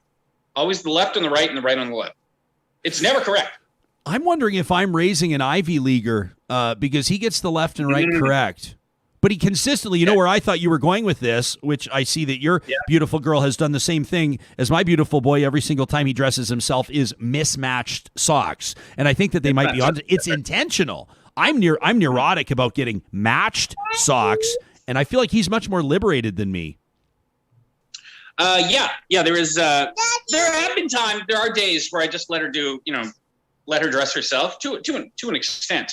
And basically children, it is Pride Month. If allowed to just sort of pick their own clothing, it's basically a pride parade every day. So she would do, the full rainbow, the boa, some, crazy hats, the different socks. So yeah, exactly. I love it. Can we say hi to her? Can we welcome her to Real Talk, to the show? Oh, she ran away. Oh, okay, she ran away. I noticed she's wearing socks, not shoes. This is my hard segue into your piece in the National Post. It prompted a Real Talk Twitter poll. It prompted about a half hour of discussion, and now here you are. Is it okay to wear shoes inside the house? Writes Tristin Hopper, only if you're an abject barbarian. How did this get on your radar? This got on my radar because I was on some corner of the internet, and it's my job to sort of keep in touch with what's going on. And there was a map of there was a map of different portions of the world, and it was like countries ranked by whether they wore shoes indoors. So I thought everyone was just Homo sapiens like us, and they took their shoes off at the threshold.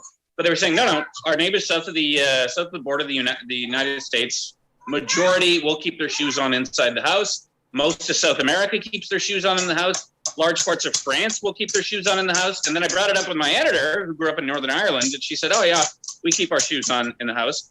It was just my shock at realizing that, a large part of the human family is just living in their own filth. And this is something, when you search online, with the global, especially with Netflix, everybody in the world can get Netflix. There's just abject confusion and horror from people like especially Korea and Asia, who's, really uptight about taking the shoes off at the threshold. And so you'll see all these like Korean forums. And they'll be like, I was watching Seinfeld, and people just walk into Seinfeld's place and just keep their shoes on.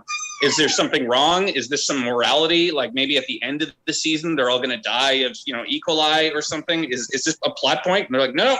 And in New York City, that is an accurate depiction of how people treat the indoors. Okay, so this is interesting. We do these unofficial, unscientific Twitter polls. We do official scientific polling, our question of the week, weekly at RyanJesperson.com. This more fit the Twitter poll. A 12-hour poll with almost 4,300 votes, 80% of people going with hard no.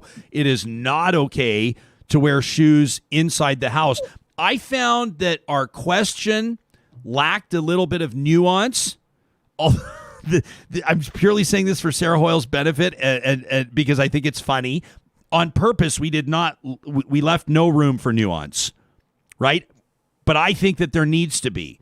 For example, I would never say like, yes, it's okay to wear shoes in the house. Like, in other words, all night I come in from the dog park, I leave my shoes on, I kick my feet up on the couch, and I wear my shoes all night. But if I've forgotten my wallet, and it's like, and I'm wearing like, I don't wear Doc Marten boots, but if I had a pair, 8 lace holes, and it takes me forever to put them on, I'm not taking the boots off to go grab my wallet off the counter or to grab my keys off the coffee table. So there needs to be, that's a different situation, isn't it? Yeah, I mean, there's always gradations. Like, would I eat my dog? Usually no, but I'm sure in a famine situation I would have to. And, same thing in reverse if the dog ever felt the need to. So there was actually a lot of strong opinions about this. So I got so much mail on this, and some people just all caps like, thank you. It's people. There was a lot of immigrants to, one of these barbarian cultures where they keep their shoes on. So someone wrote me from the Caribbean and said you are a friend of the Caribbean today, because I moved to the States and they all just keep their shoes on, and I've never got over the shock of that. And then some people objected strongly to it because they had some sort of medical condition where they had to keep their shoes on, or one time they were walking into the house without their shoes on and they got some kind of foot fungus that ate their brain or something. Yes. So I'm sure there are reasonable exceptions that people can accept. But I stand by my blanket statement. What would you do? What would you do if I came to visit you and we hadn't seen each other for quite some time? And I came and I popped in, and you noticed that because my arms are full because I'm bringing you like a broccoli casserole, and I'm bringing over a nice, a bottle of kombucha for you, and we're going to socialize. And you noticed that as I'm walking into your living room and then into your kitchen, you've noticed I've left my shoes on. Would you say something? Yeah, I'd say, what are the shoes doing on? In fact, I'll take it a step further. I'm kind of, I'm like preaching to others. So when I go to someone's house and they're like, leave your shoes on, I take them off. Like, no, you don't know how to run your own house. I shall be removing my footwear at this time. So there's kind of like so you're a bit of a virtue signaler when it comes to your shoes indoors policy. Yeah. I should almost like take Instagram photos of me like in various indoor locations around the world with my shoes, like me at Westminster Abbey, various mosques and temples around the world. Do you remove your footwear on an airplane, on a crowded airplane? No, that's a different kind of horror because then you're exposing your sweaty feet to the. So I have the opposite opinion on that. Yeah, in that case, because that is another problem. We've just completely abandoned any, sense of propriety when it comes to shoes. Because now when you go to an airport, you will often see there are whole like Facebook groups of people taking their shoes off and just rubbing their sweaty feet on seats and various airport infrastructure or on aircraft. So I feel like a bit of a crown prosecutor here, but Mr. Hopper, now could you explain to us the difference between removing your shoes in front of multiple people in a household versus removing your shoes in front of multiple people on an aircraft? Okay, well, we're talking about what's on the shoes. So the aircraft, so the floor, that's just a lost cause. That's going to be a dirty floor. You just, you treat that as a barn floor. I guess the problem with the indoors is that we're trying to keep a clean home here. It's very easy to have, sort of dirt transfer from the floor of the house onto couches and onto other surfaces. So I think, so they've done studies on this. This is what I threw into my story, is that, just first of all, ask a landlord. A landlord will tell you if you wear your shoes indoors, you're going to completely wear out and destroy the carpet way faster than if it's the sock feet. If you live in an apartment, you're living over people. You might as well just be like clonking around in clogs all day. So, the sock feet versus, I'm just going to keep my high heels on all day. So you're torturing the people below you. So, you have floor destruction in consideration towards your neighbors. And then the third point, you're stomping around outside all day, going through dog feces, around me, it's, excess SCOBY that's been poured onto the sidewalk. Large portions of Victoria just smell like urine. So your shoes are basically just a vector. Like in grade 3, we paid Ty James like $3 to lick the bottom of his shoe. Did we do that because it's clean? No, because it's the dirtiest thing you can possibly think of. Way dirtier than any toilet seat. If someone brought their toilet seat into your house and just rubbed it on the Persian carpet, is that a problem with you? Perhaps someone would bring a toilet seat to the house so they could sit on their own seat while they sit on our throne. I mean, I would actually see that as quite proactive. This Ty Smith, was it Ty Smith, this fella, back in grade 3? Any insight on...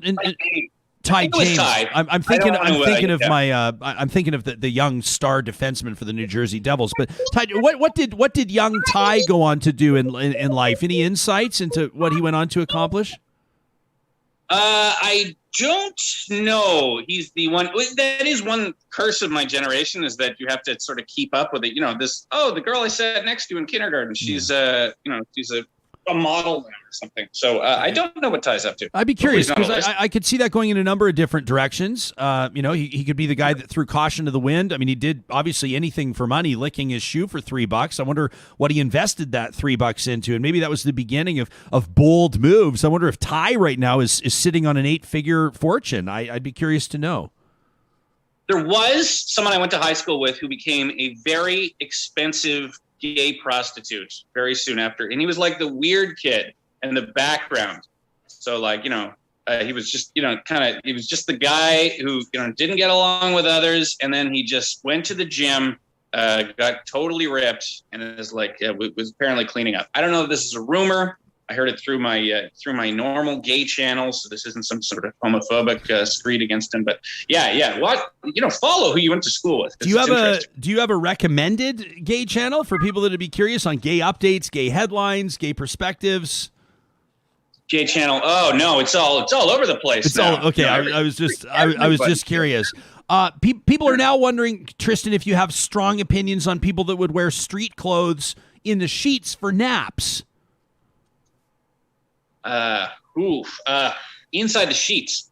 I did that yesterday. I took a nap for very good reasons.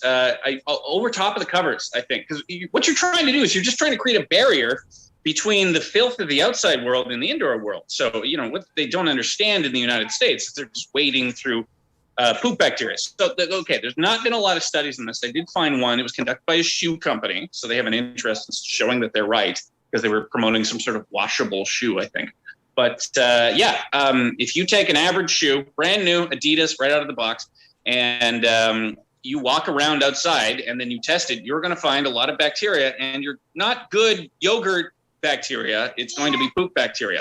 So things like E. coli and other such things of that nature. So this isn't me with my weird germs. Like you will be swimming in poop if you keep going with this shoes indoors. I've been wondering about people that have been taking your side on this. In responding to our Twitter poll based on your piece in the National Post. Wear shoes indoors? I'm getting a lot of pushback. Well, that's because this is a hard-hitting interview, Tristin. This is real talk. I don't suppose you expected just to show up this morning and mail it in and talking about shoes indoors. No. But I got a lot of pushback from people that were talking about feces and poo and all this. And I'm going, where are you people walking? Like, where do you people go? Everywhere. If you go. If you walk through a field, a dog has taken a dump there at some point. Right, but I'm not just, like it sounds to me like some of these folks, they go, well, if I get back from the dog park with poo all over my shoes, I'm going, that doesn't really happen to me when I go to the dog park because I avoid it. I don't know if maybe we got to talk about, maybe we should help some people and let them understand that if you avoid the landmines, your shoes can stay more clean. I mean, we've got some great points even now coming in, like Haas pointing out, carpet is way more gross than shoes, which Haas might actually be right. Donna says, what if we're wearing sandals? Says a lot of people don't want my footprints all over their hardwood. Greg says if you go to someone's house and you're wearing sandals, it's way more respectful to keep your sandals he asks the question, is it more respectful to keep your sandals off and walk around barefoot, or do you keep the sandals on? I mean, I've been in this situation many times, Tristin, where I'm trying to choose footwear, but if the footwear requires no socks and I'm going to a party where I don't know about the shoes on policy in the house, I'm going to have to change my entire outfit because I can't end up going barefoot. It will destroy, any preconceived notions that anybody may have. If I'm going barefoot at a party and people see my hobbit feet, it's going to go in a bad way. Yeah. Well, there is a very easy solution for this. It is followed all around the world, particularly in Russia. So Russia, pretty well-dressed people, lots of high-end parties in Moscow. You bring a second pair of indoor shoes. So you just like Mr. Rogers. So as a part of your fancy outfit, you've got your outdoor shoes covered in poop, and then you leave those in the front room. Right. And then you have your non-poopy shoes, and you bring those in. I mean, if you had, it would be the same of any other article of clothing. If you had a hat that was covered in poop, you would leave that at the threshold. Maybe you'd bring a non-poop hat for social occasions. Yeah. Trevor M. is wondering when I'm going to ask you any actual questions. And I don't understand that. Oh, yeah, I know actual things about things that matter. But these are all actual questions. They are, yeah. And these are questions. The attention this got way more attention because if you've grown up taking your shoes off at the threshold, it's horrifying to realize that there's people who do it. Luckily, we live in a society of peace. Because if I make fun of religious wars, it's like, oh yeah, the Catholics want to war with the Protestants. That's stupid. It's all the same God, isn't it? But I would go to I would go to war with the shoes and door crowd if it ever came to that. I mean, I've long admired your ability to infuriate people on a number of fronts, which is why I always find our conversations to be so wonderful. What's your neck of the woods doing about mask bylaws, return to normal, reopening, the whole 9 yards? What are you picking up with where people are at with regards to mentally moving on. I understand this is loaded language. I understand some people are going to be furious to point out that people are still getting COVID. People are still in the hospital with COVID, but the case numbers are way down. People are talking about emerging for summer. And the cases are separated from, so throughout most of the pandemic, if cases went up, you had a lagging indicator. Deaths would be expected to go up. But I mean, we've done really well with vaccinations, and that was really hard on the federal government for its vaccination policy. They completely screwed up that file in the first months. But the vaccination rollout has been way faster than I think anybody anticipated. And that 4-month dosage gap, that's another controversial. People got mad about, I was supposed to get it in 2 weeks and I had to wait 4 months. As a result of that, that's the smartest thing we've done all pandemic. That completely stretched our supply and ensured that millions more people would have at least some immunity as fast as possible. So, you're right. Cases are going down and sort of deaths is separated from those cases. So we're at the point now where our daily COVID deaths federally are getting lower than you would expect pneumonia and flu deaths to be in a normal year. So in a normal year, roughly 12 people a day are going to die of some respiratory disease like flu or pneumonia. And now, late last week, we were looking at like 12, 11 COVID-19 deaths a day. So, the risk from this pandemic has gone just absolutely way down. So I think you're right. I think there's some people who are not mentally prepared for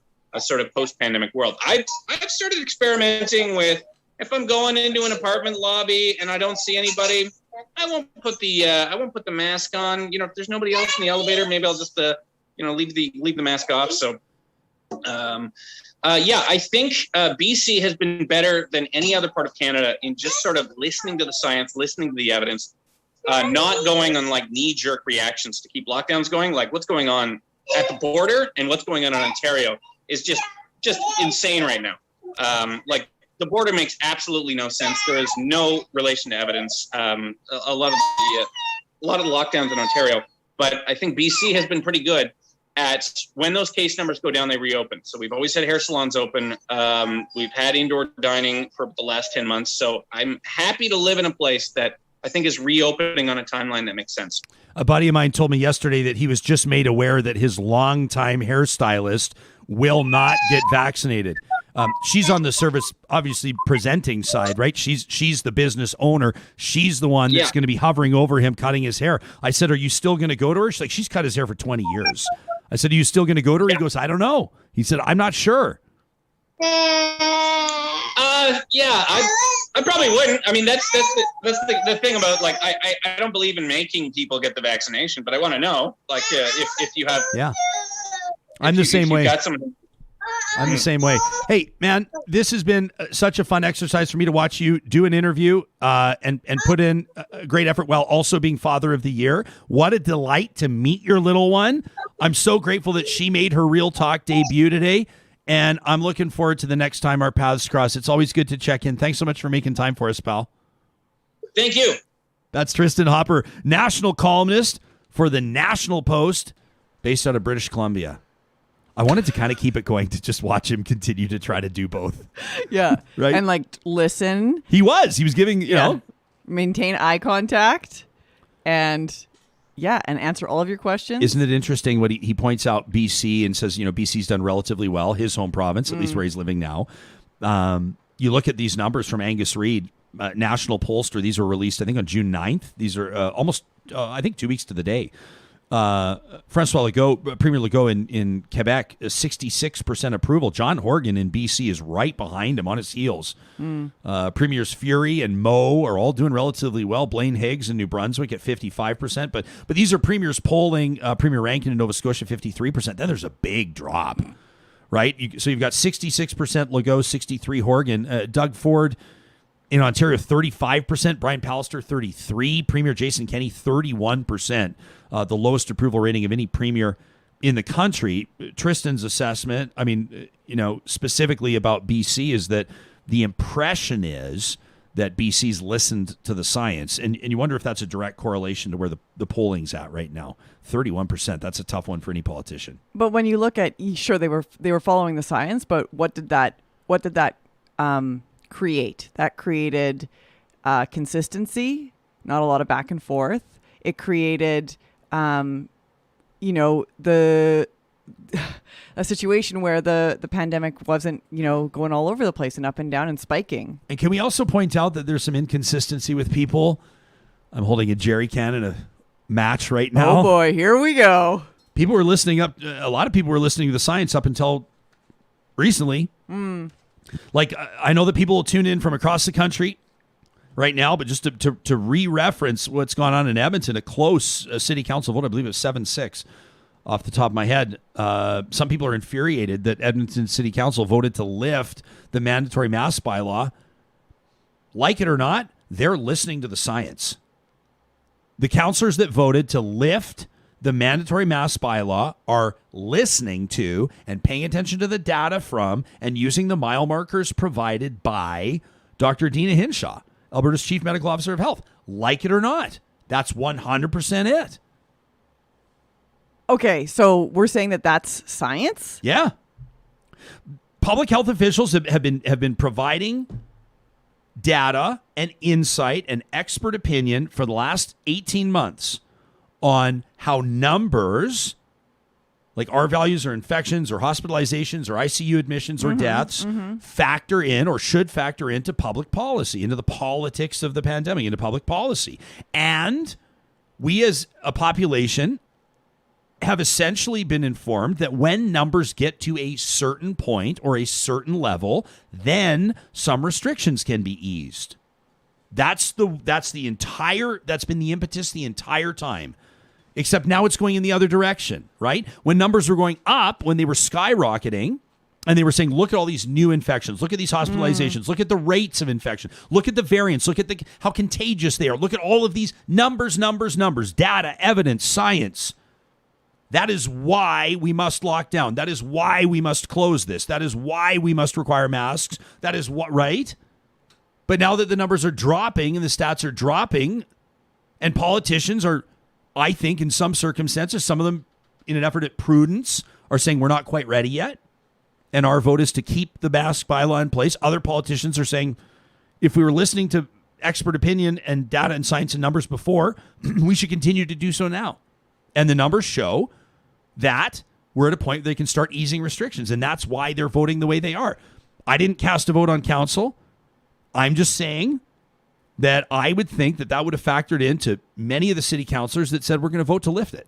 I think that the basing the decision on what Dina Hinshaw has said is a little off to me, because she has not been the leader that I feel that she could have been. I mean, I know that she was dealing with a lot of things behind the scenes, but I take issue with the idea of, okay, so now we can listen to her. So you're saying we shouldn't listen to her? You're saying we should? Who should we trust instead of her? Who should listen to instead of her? I would actually look to, just because I know what I have witnessed is that she's very much aligning herself with the UCP government. I don't know. And so to me, I would go, okay, so what's the Canadian mental health officer? What's being said from that office? What respectfully, what on earth, what credibility does the Canadian Mental Health Association have on discussing mask bylaws? Did I say mental health? Yeah. Sorry, I didn't mean mental health. I just meant okay. So you're health. talking like Theresa Tam? Yes. Sorry. Yeah. Woo. Okay, I'm going, yeah, no, I don't, okay. Yeah, I don't know. I first of all, really interesting, several months ago, I called out Dr. Dina Hinshaw publicly, and it gained a lot of traction.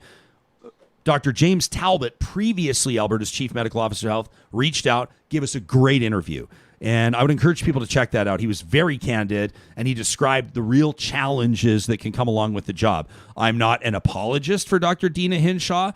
I don't think that she should be beyond criticism. I think that there have been, it's a very challenging position, and I think it's probably extremely difficult Absolutely. to understand the role that a public health official would play in a pandemic, never mind advising a government led by a stubborn, bullish individual like Jason Kenney. It's probably different for every other chief medical officer of health in the country than it is for the one in Alberta. I think I feel pretty safe making that statement. I just think that at some point, and I understand that some people are going to voluntarily wear masks for ages. People will wear, not just the cloth mask. People will wear the N95s because they don't feel comfortable being out in public with people. They don't know if these people are vaccinated or not, right? Like we'll sit here and say, you can come into our workplace. If you're not vaccinated, you must wear a mask to come into our workplace or to come into our, place of business. For example, if I'm a restaurateur or if I have a clothing shop or if I'm an accountant. You want to come in my office? If you're not vaccinated, you have to wear a mask. Well, how do we ensure compliance there? How do we know people are telling the truth? If people aren't vaccinated to a certain degree, I think it's safe to suggest that they have some cynicism around COVID. They have cynicism around the vaccine. They have cynicism around masks. So I think that, there are people that are going to proactively wear their own masks, N95s, to protect themselves, or because it gives them that sense of protection, or at least they're taking the steps that they can take. It's not a sense of protection. It's It's for your own personal protection. It is like one of the things that Dr. Fauci has said in the States is that masks are one of the most effective way of decreasing transmission. Yeah, sure. So it's not just a perception that, this makes me safer. It legitimately does. It's also about if I'm vaccinated, I can still carry. So it's not just about me. It's about also protecting others. Sure. And so you may decide to wear a mask at some point.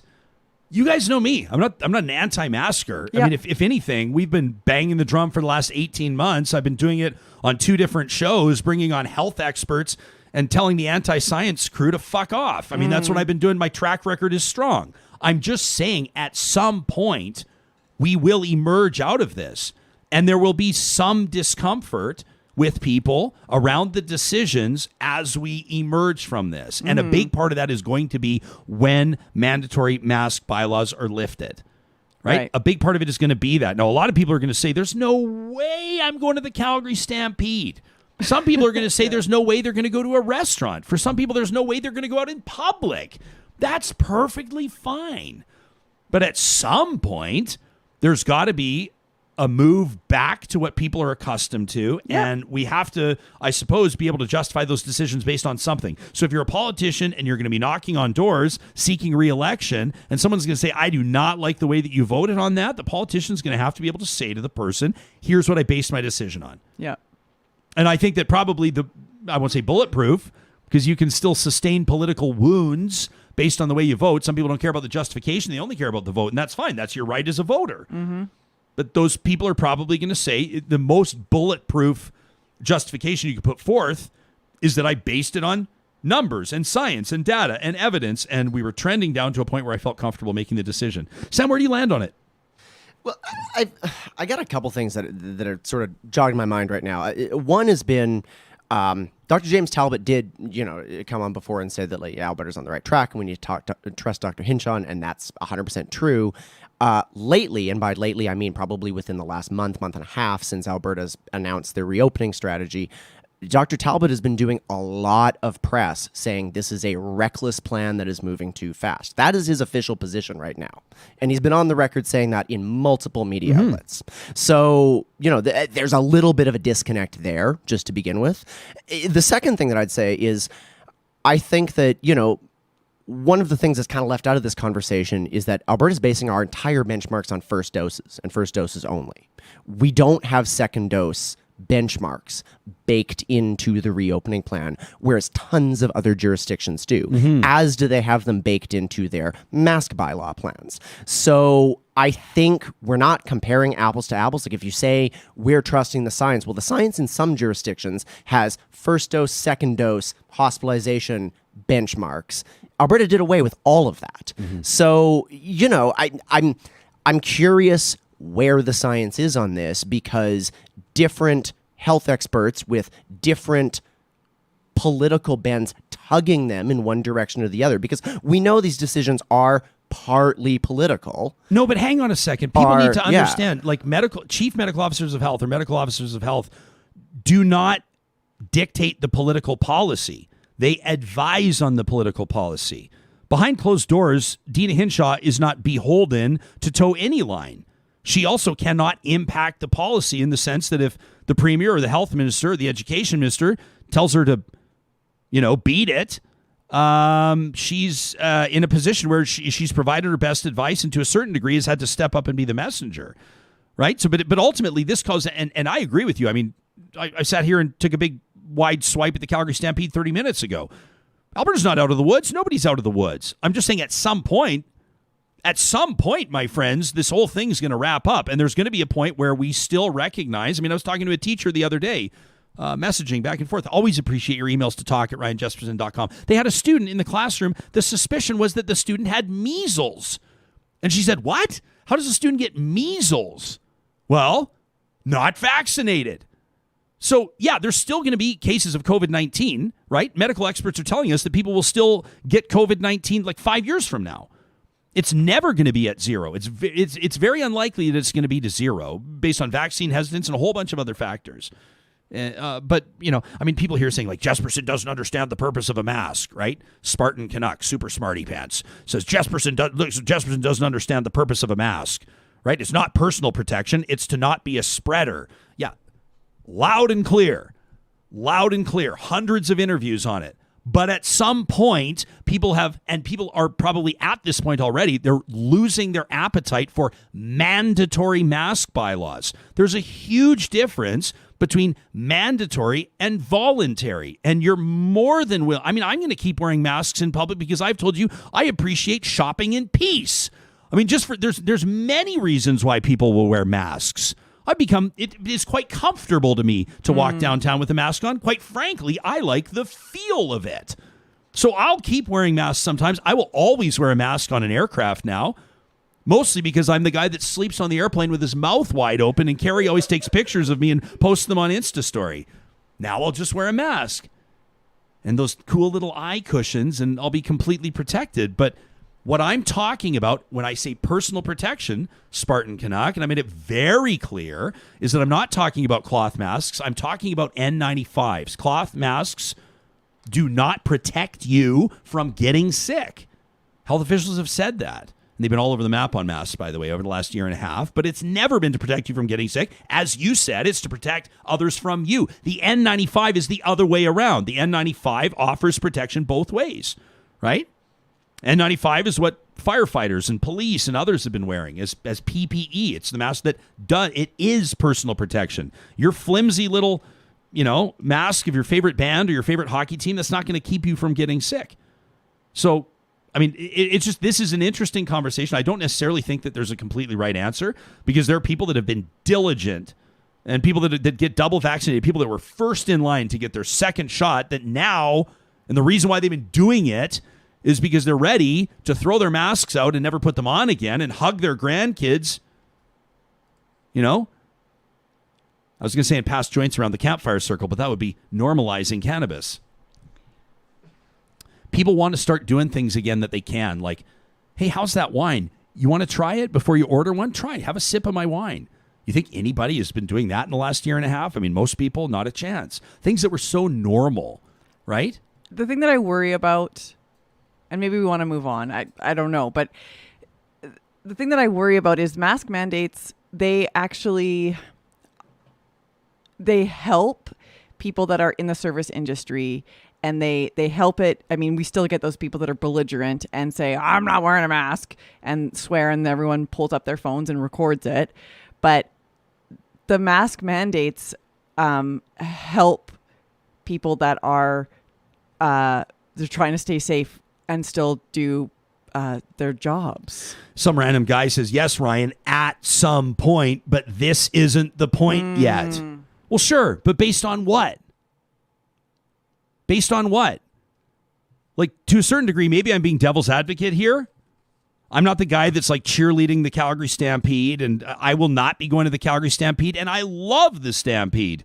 I've dug in my heels on this several times to say one of the things that's really annoying me, and I saw one of you on the live chat said the same thing, is that you don't appreciate that the politics around this have portrayed people that are still insisting on wearing masks as now being anti-science. Why don't you listen to the science? You can take your mask off. Don't allow anyone to influence you to ditch your mask if you're not comfortable with it.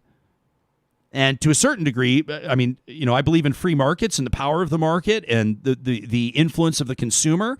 To a certain degree, the free market will decide how comfortable people feel about mask policies in workplaces. But if this is not the point yet, I mean, with respect, that's your opinion, right? And other people have different opinions. The good news is we will continue to sweat and squirm here on Real Talk as we have these conversations where even in the same room, people don't agree. And who knows, maybe I won't even agree with my take later in the day. If you're walking with this, if you have something you'd love to say, but you realize as we're getting set to wrap here that you didn't get a chance to say it, we would love for you to chime in and send us an email. As a matter of fact, I'm going to read a couple emails in just a second before we say goodbye for the day. But first, I wanted to remind you that the teams at Sherwood and St. Albert Dodge know that this is the time of year where everybody is excited about getting outdoors. They're excited about saying goodbye to the rat race. Just like our conversation about lying flat earlier today, if that for you means pulling a boat, pulling a trailer, or getting out off the beaten path, Canadians have been trusting Ram trucks as their heavy haulers for decades. You won't find a better selection of Rams from the half-ton all the way up to the big 1-tons at Sherwood and St. Albert Dodge. Check out their inventory online right now under the sponsors tab at ryanjesperson.com. Also wanted to remind you that the team at Friesen Brothers has you covered throughout this grilling season. For more than 65 years, they've been proudly supporting Alberta producers. That includes producers that are putting out some of the best vegan and vegetarian options across the country. You'll find them clearly labeled, easy to find at the 16 Friesen Brothers across the province of Alberta, including their new store in South Edmonton. You can check them out online, again, under the sponsors tab at ryanjesperson.com. Our friends at Local Waste want to remind you that integrity is so much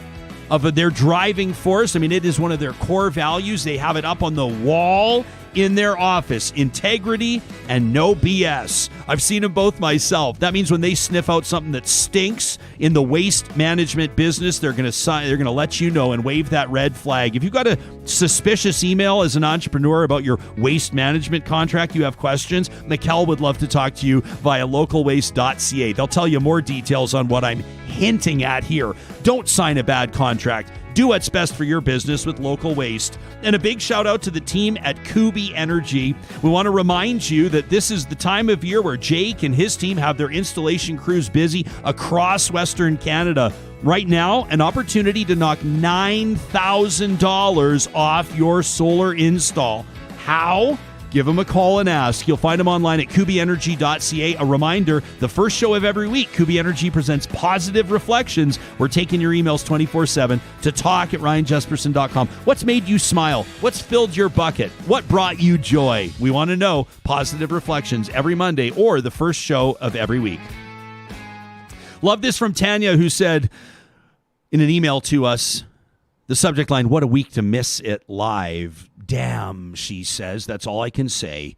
All my work commitments and meetings and important stuff kept me from catching the show live this week, which really burned me on a couple of occasions. She says, I loved your conversation with Sophie Pierre out in BC, that former residential school turned resort. What a conversation. She says, but particularly the great shoes indoors debate. She says, thanks for grabbing that baton and running with it, including today. I wasn't able to join in live, but it sure was fun watching it later. A much needed diversion after a couple of hard weeks. Tanya, we'll find reasons to distract us from the serious stuff every once in a while. Appreciated this from Brandon, not his real name.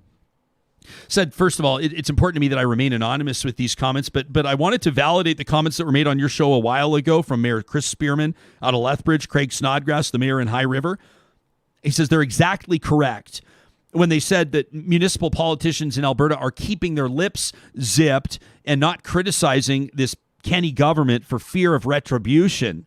Mayor Snodgrass was absolutely correct when he said that funding your new pool or, clean water in our rivers are different issues and should be treated as such. But what I can tell you is that I and many others, I verified this email, by the way, it's from a credible source. We do not trust this government to keep these issues separate.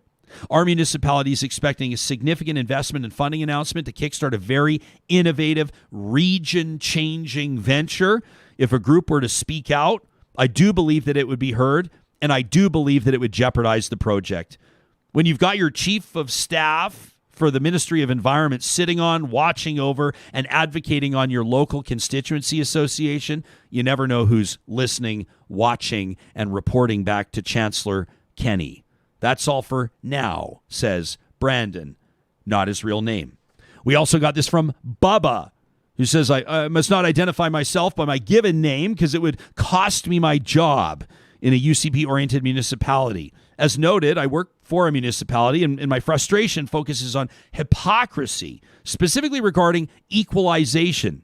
Because if you think about it, says Bubba, Alberta has its own equalization formula, the one that it uses with municipalities. This is an interesting point. There are many programs that hand money back to municipalities based on certain metrics of need, regardless of how the money was collected. In municipal circles, it actually makes total sense. It makes sense to us in towns, cities, or even counties that may need more based on certain factors. There's no complaints here on that. But there's a new equalization formula in municipal Alberta that's wholly attributable to this government, and there's no way to defend it, and that's the provincial police funding formula. Prior to the UCP implementing this program, many smaller municipalities, rural municipalities, did not pay directly for policing services. I work for a municipality that didn't pay anything for policing, and although it did hurt us to raise taxes under Premier Kenney to pay for this new fee, how could one argue? I mean, only people in larger municipalities or cities should pay directly for police. It didn't make sense to me, so I begrudgingly support that we should all pay something directly. But here's the thing. In our region, that works out to just 5 new RCMP officers. The province has told us we won't be getting additional officers because our crime rate's too low. They'll be deployed to areas of the province where the need's greater. They said the election promise was to address crime rates across the entire province, and they need to deploy resources where they're needed. If we didn't actually need more RCMP in our region, how should we get them, even if we paid for them? It doesn't make sense. So, to hear this premier, this government rail against equalization federally is sheer hypocrisy. They're doing it already, right here, impacting us. I could tell you more, but I'd hate to cloud the issue. That from Bubba. Appreciate that. We got an email from Jen who says, says recently one of the authors of Alberta's draft social studies curriculum, Chris Champion, shared blatantly racist comments on social media regarding the discovery of the remains of children at the Tecumlip's residential school grounds.